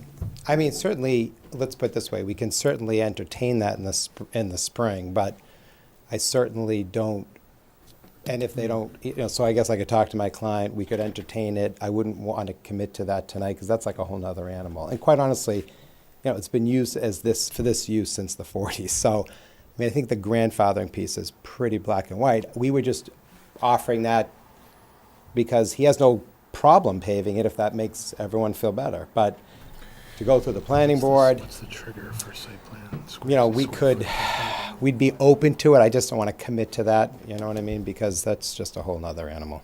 Would it be possible, Jose, to research a little farther back than 1975? That would be the burden of proof will be on the appellant. So if they can provide me documentation that the unpaved surfaces were used for parking areas prior to 1975, as of the date that this is the far as I could go, then it will be grandfathered in. Otherwise, So it's the burden of proof would belong. burden of What's the proof is date on- of that, what's the date of that photo? The letter. That one's from the, that was- You had a historical one. that one's from the early, mid-'80s. Oh. That's the furthest back. I mean, we have some people here tonight that might be willing to testify, but certainly we've presented letters that indicate that it's been used like that since the 70s and before. So we can see if some of the people that wrote those letters are willing to come forward and testify to that. The property's been used in that way since the 40s. No, I You know, tendency to agree, but it'd be yeah. nice to have some sort of, yeah, so we can provide some testimony from, if they're willing to speak in open session. Just back to the willingness of paving, is there an opportunity where portions of the existing gravel area are either not needed for parking? Like, is all of that gravel area truly being used for parking? Is there a current demand or a future demand? Or are there areas where there is gravel area that could be reserved or designated as no parking? So I'm asking about a capacity issue. Kind of picking up on your notion of your client's willingness or interest in paving. Maybe there's a combination where at a future date, some of it could be paved, but there's a lot of gravel out there right now, and it's not clear, at least to me, whether all of that is truly needed for Right. current parking demand or Do you wanna future speak to parking that? demand. Yeah. If you mind, if I'll have absolutely. Dana speak to, because it's his operation. Dana Haran, for 374 North Road. Where are we? So he's asking the part of the Oh, lot yes. that has the gravel, the recycled asphalt. Yeah, so- Would you need that entire section? Of that section in question, In the entire site. There's gravel on the left-hand side, there's gravel to the right of the building, there's a grass area. yeah, so The only thing before the So board is when- the area on the left side. yeah, So when if you when face Jose the came back to re-inspect, the area that was initially thought to be grass was grass growing up through asphalt. After I trimmed that down, there's really only 2 spots over there that were questionable. And as Jose said, we're not worried about that right now. We're worried about the other side of the building. So what I'm talking about is, if you're looking at the building to the left-hand side, the whole front section is all paved already. There's only a small section that holds about 10 cars or so with a roadway in between. There's actually a bay in the back of the building, so that has to remain open for access anyway. So I mean, if it would be a question of only paving where the cars would be parked, that's about 2/3 of that section. The center section is a easement to the rear property and access to my rear repair bay. Square foot, it's like 2 spaces. So you need, So I'm not worried about the other side of the building, that sections of it behind where the parking is now are gravel. I'm not planning on using that for parking or paving at this point. It would only be Just be fallow land at this point. Yeah, it would just be a small section. How many cars on that part of to the left side of the building, the part that's not paved currently? The path that's not paved that I was previously using as parking, there's about 5 car spots on either side. Yeah, so we're talking. 10 total. Yeah. Right. And then the center section, if not paving that is a deal breaker. I wouldn't need to pave that. It doesn't. Well, yeah, we probably just put that. Yeah. I was just trying to get a sense of the scope and Yeah, scale. so you- yeah, so you're looking And at we're maybe we're back 10 to whether spaces. it's grandfathered or not. Right, I Yeah, think that's the section's 40 by 40. Hold up the photo. Yes, sir. Yeah. I'm just wondering, how do you go about proving in 1940? You know, if you had someone who was alive then and maybe was 15 years old, they'd be like 99 years old now. You're not going to find them. So No, I what actually kind of was hoping proof that is- what kind someone of had proof an is aerial acceptable? photograph, actually, but I don't know how you would ever find it. It's, I mean, I just tried to look up on Oliver, and the furthest back I can go, it's 1990s. You'd So have to. the you'd have town to has actually- photographs that the DPW Evan directed me toward. That's where the picture from, I believe it's 1984, came from. The only other photos that the town has is from 63, and you can't even tell. They're really It's a picture, but grainy. it's of no hard. quality. It's impossible to tell what's going on in the pictures. So. And the other piece is the bay in the back has been there since the building was constructed in 1940. So, in other words, since then, there's been access throughout there. I mean, again, the building's, what is that, it's 84 years old. So it's been used that way. because there is a back entrance There's to a back, it. there's a back bay, and so you'd bring cars in through the back. So cars have been using that area since the building was. Were any kind Created, of used as that. tax rolls back then? Well, I think there would be. I don't know if it would determine such thing as topography. No, I mean, the town's. That it was a garage back in Oh, 1940. yeah, the town has the date of the building, as in terms of its age. The building's been there, it's the same building. I've got the deed to the property to show that Mr. Ryan bought it from the Valley Oil Company. They owned it for decades before that, so I can give you the deed that shows it was used by Valley Oil Company, who again ran it as a gas station automotive repair. Look at that. Thank you. A little bit of anecdotal.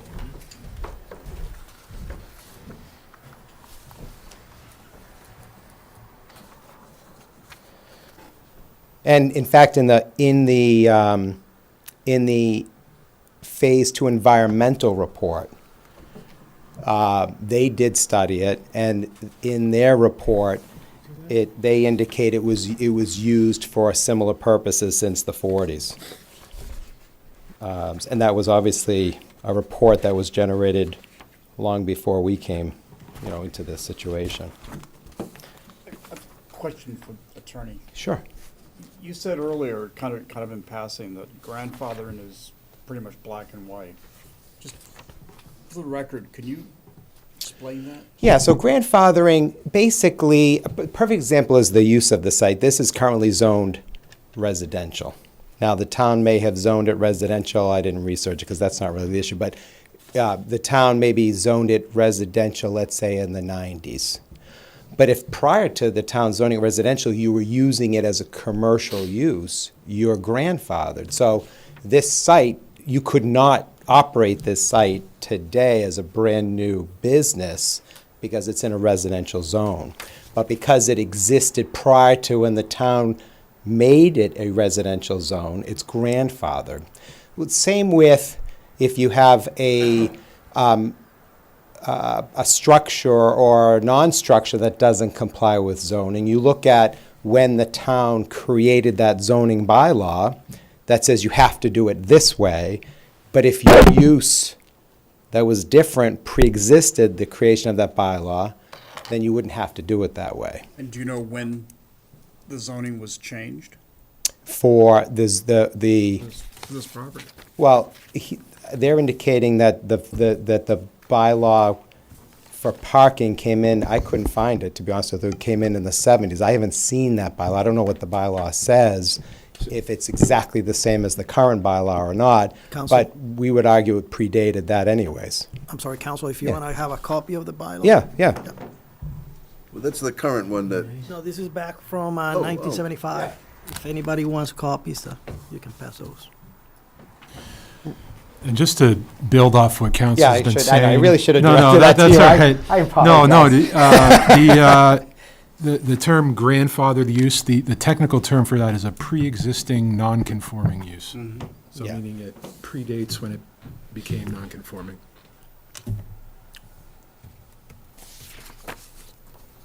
Right, but again, we would argue that site, that area was used, like I said, since the property was started to be used as a gas station and a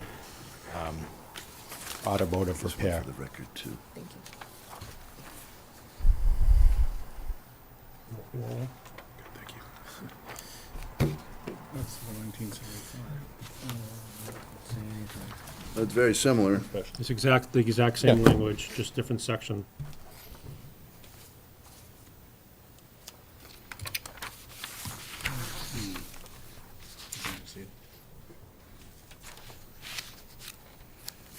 So I guess the question before us is, do we feel this was a grandfathered site? Do we have any evidence to that, or just kind of the thought that it probably always was a duck and it always will be? I think, yes, sir, if you'd like to approach the podium, we can open this to some comment.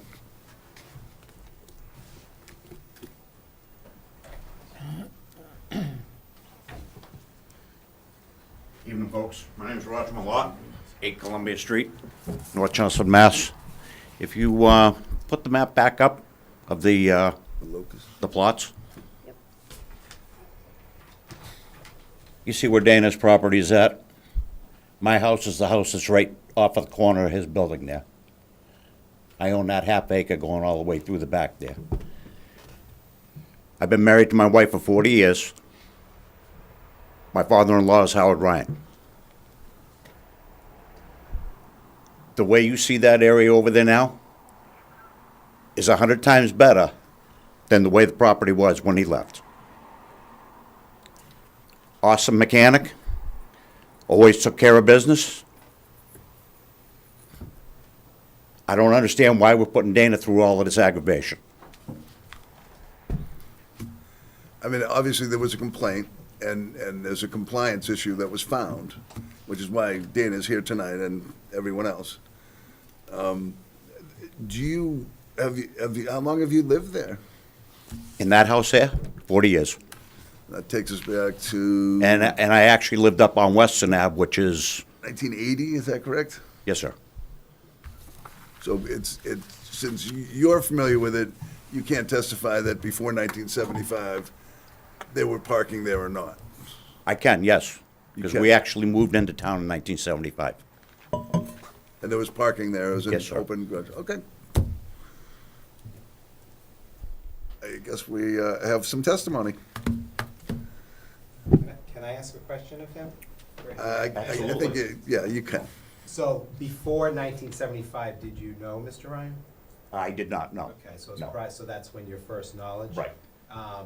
And you said that in 75, that was used by him for parking? Yes, sir. Did it look like it was just newly being used, or did it look like it had been used for a while? It looked like it had been used for years.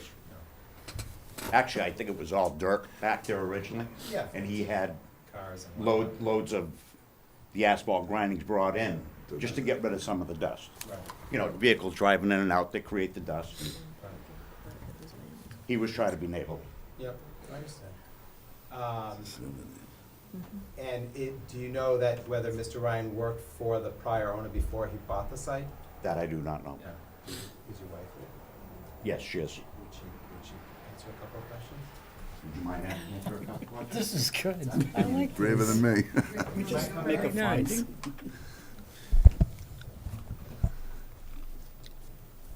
It's sort of like the hot bench. Hi, Hello. I'm Robin Malott, 8 Columbia Street, and Howard was my father. He owned the business for almost 50 years, and ever since I don't know, I was probably, had to have been 8 years old, he's always had cars all over the yard. He had a very robust business up until the last 10 years. You know what I mean? His business was crazy. He worked 12-hour days. He worked on Saturdays. He worked on Sundays. And the yard was always full of cars, everywhere. So, I don't know what else I can say. You know, believe there I would mean, have he been was- cars parked in this area we're talking about now? Yeah, my father had cars all over the yard. He had trucks parked there. He had vans parked there. He had his own trailer parked there. He had a 50-foot trailer parked in the yard at one point. I mean, he had his loader parked in the yard. I mean, he had his own pickup truck that he used just strictly for plowing parked in the yard. I mean, he had any number of vehicles that were broken down that were there for a long time before he finally got rid of them. So, the space was pretty much utilized as parking. Yeah. Did Dad work for the prior owner? I don't believe he did. No. Do you have He any- just, he lived behind there. Yeah, So so you he drove by there every day on his way to work. So when the business became available to purchase, he bought it to start his own business.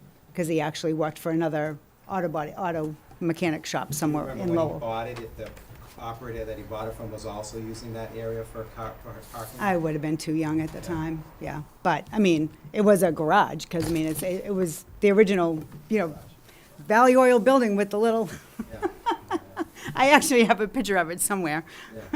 But, yeah, I mean, it was, because it was an old-fashioned gas station before. Yeah, so. Thank you. Sorry to drag you up there, but No, you're- that's okay. I just don't like public speaking, but, it's okay. Any other questions? No, I think unless the board has any. Thank you for your time. Thanks. Can I make a motion, please? I have one letter to read in, Oh, okay, and I sorry. think we still have to open it up for public comment officially. Oh. This is from John and Kathy Abbott, 384 North Road, North Chelmsford, regarding 174 North Road.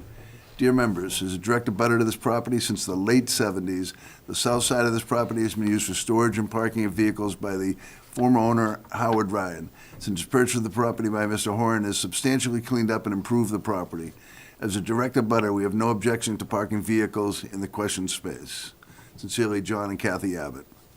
But it's late 70s, so it doesn't predate 1975, so. Good to hear, but not another. But it's pretty obvious that it was used well before that, the late 70s. I agree with you.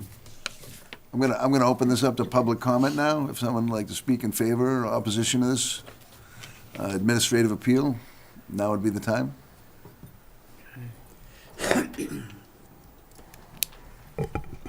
Good evening, everyone. My name is Aurora Boss. I'm the environmental engineer with the North Chelmsford Water District. My concerns are more relevant to protecting the public water supply.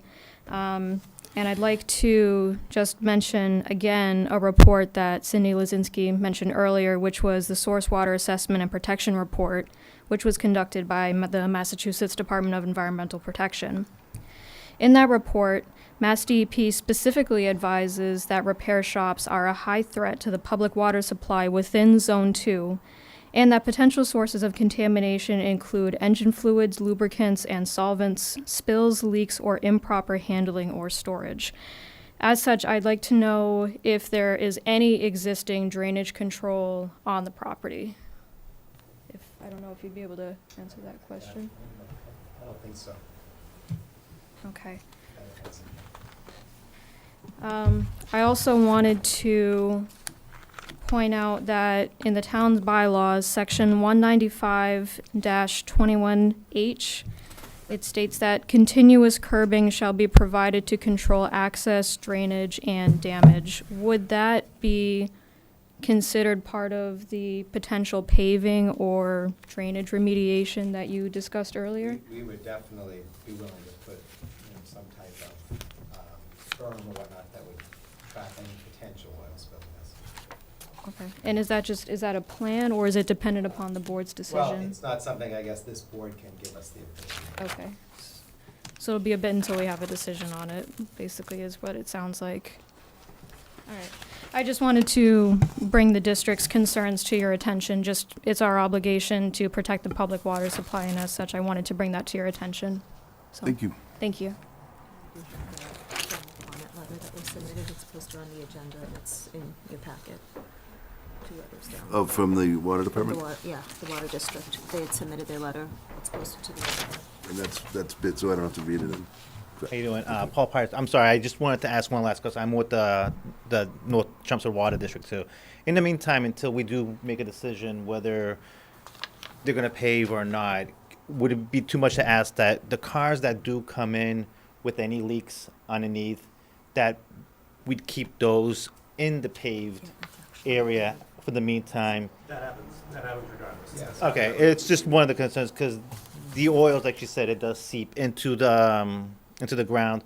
If we can keep those in the paved area, And whatever you guys decide afterwards, we're happy to talk with you and we'd be able to figure something out. I paid a lot of money to prove the ground was clean, and I want to keep it clean. We so- just saw the report Yeah. too, so yes, exactly. Thank you very much. Definitely, and we have no problem with that. And, I mean, again, thankfully, you know, it's a little bit, the world is a little bit different.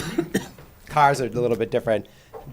You know, they don't come in just like draining oil on the site, thankfully. But he would evaluate any car that comes in and obviously make sure he doesn't want his site contaminated. He's got a clean site, which is great. So Yep. he would want to do that. And certainly if the board wants to put that into their motion, we would certainly accept that we would keep any cars that have any potential of leaking on the current paved areas. No problem.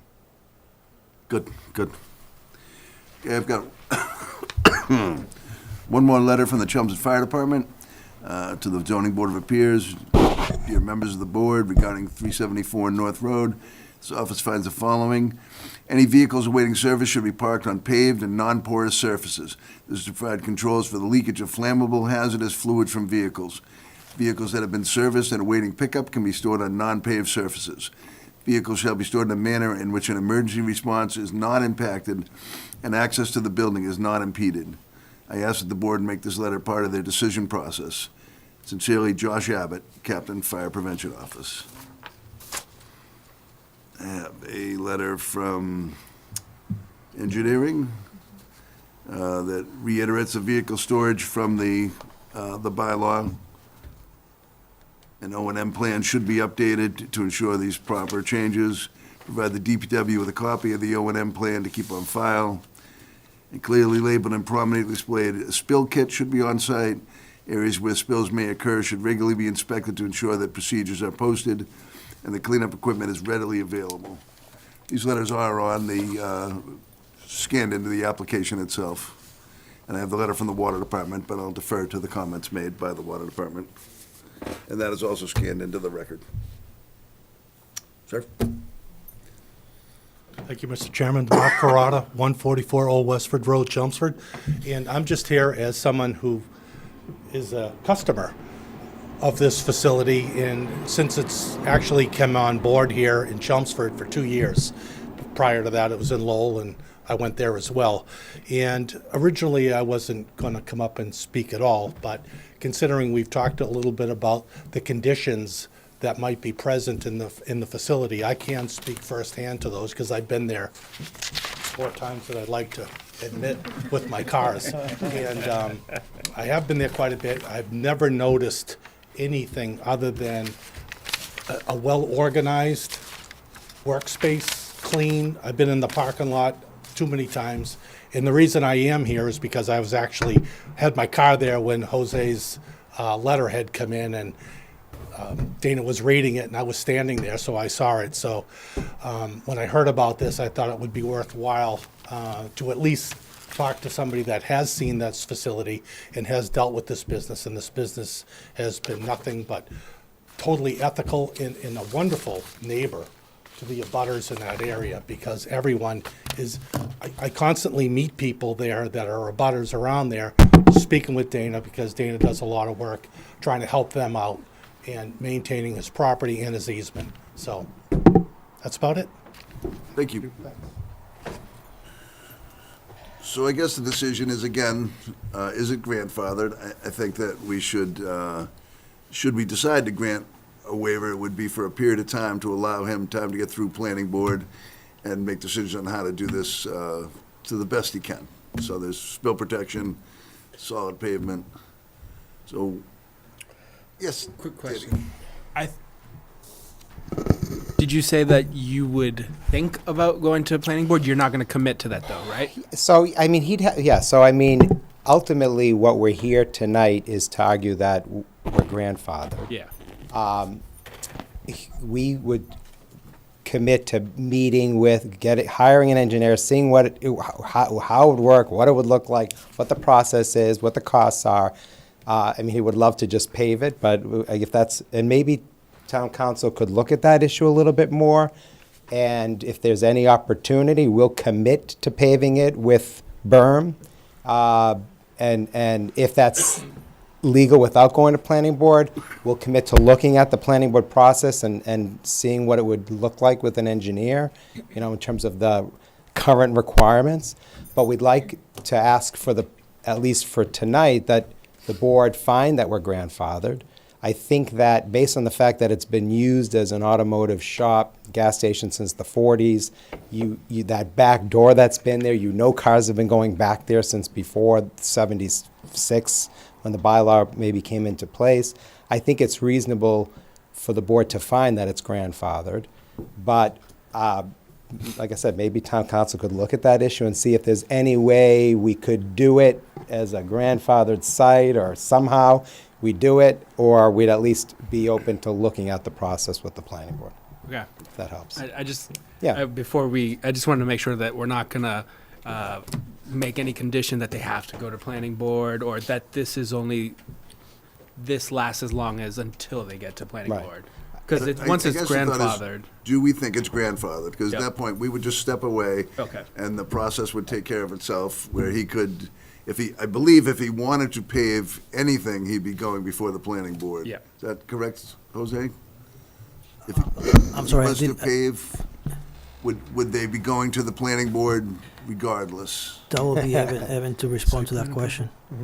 Yeah, they'd have to go to planning board for site plan approval, it sounds like. Yeah. So we can certainly look at the process, but I just don't want to, again, knowing that we're grandfathered, believing that we're grandfathered, believing the use of that building's been like this since the 40s, I just don't want to lose that right, but we will commit to looking at that process. Because again, it would be nice to have it paved for the building and for the site and to make everyone feel at ease.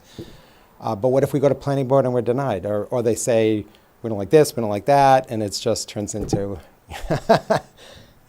some $50,000 adventure. And then, but he's run a clean site. The site's been clean.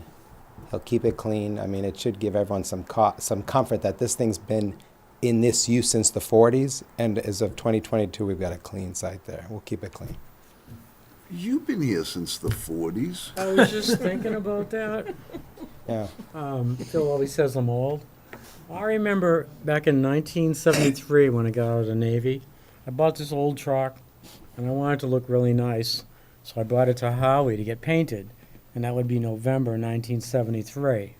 But of course, I didn't have my camera, and I didn't take pictures of the. But was I it knew used we as? drove around back. You did drive around back. All right. 1973. All right. Well, that's some evidence. There you go. Charlie's stories are always great. From your own board member. Thank you, Charlie. Thanks for calling me over. Yeah. As long as you're older than me. Question. Yes, sir. If you find that a property is grandfathered, do they have to comply to anything that came after being? I don't believe so. So the letters asking for this and that, do they really apply? Well, they wouldn't apply. They wouldn't apply. They wouldn't If they're apply. grandfathered, then they have the right to keep it as it was or So- is now. So the applicant really doesn't have to do anything they don't want to, if we declare that it was grandfathered. Well, I don't know that we really need to determine that as much as we need to determine, should it be grandfathered? That's really our only decision. Honestly, the consequences of that are not ours. If it is grandfathered and we believe so, we can vote in that direction. If it's not and you believe so, you should not. Mr. But Chair, could I just the offer? results of that are, Yeah, could I just offer one point of clarification? So if you determine that the use of the site is grandfathered, then you would be granting the applicant's administrative appeal, which would overturn the cease and desist order. building, right. But it would not bring them to planning board, it would not No, insist that no, he that- pave, it would not, yeah. That's their decision, yeah. Yep, no, they would not have, I mean, if we really just have to decide if it is grandfathered in your belief or not. Right.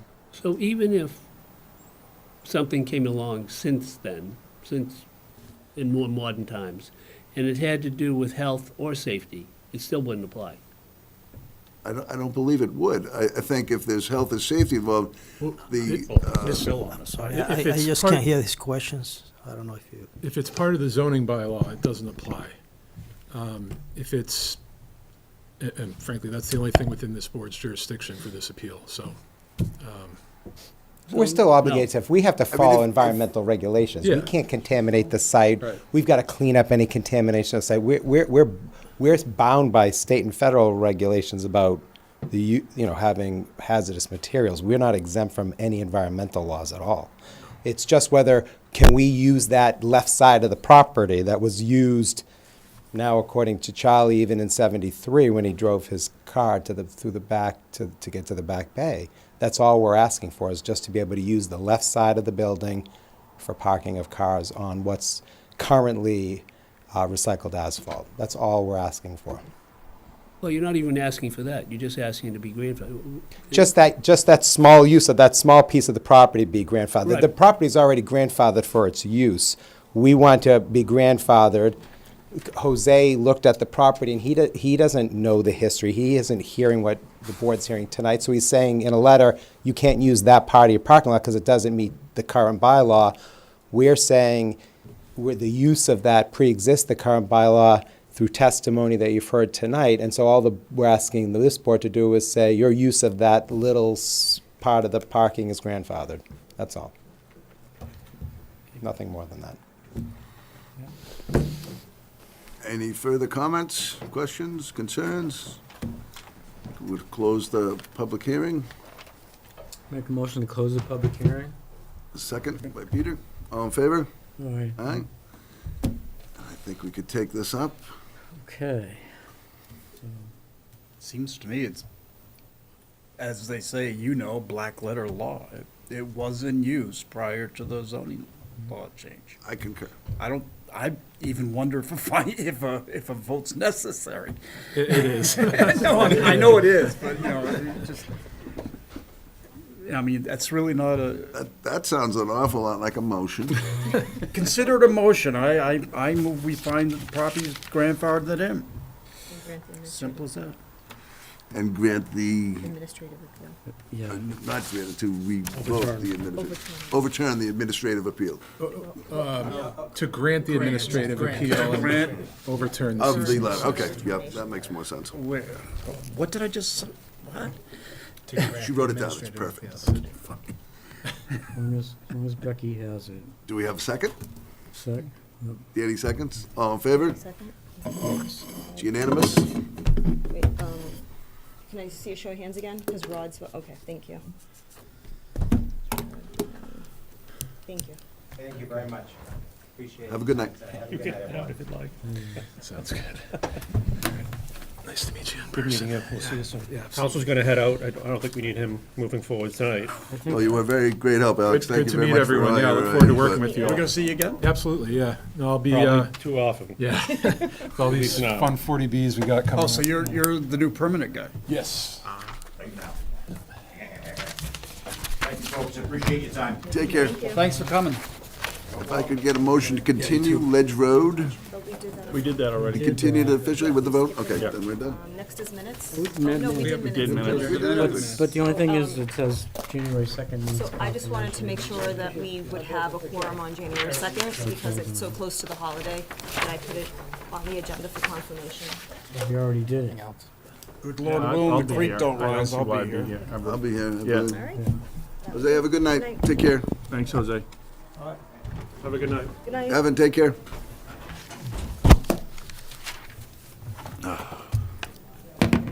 You amaze me, 9 o'clock. Do you want a motion to adjourn? That would be Motion to appropriate. adjourn. Motion to All in adjourn favor? by Charlie. Yeah. I'm gonna say. This concludes this meeting.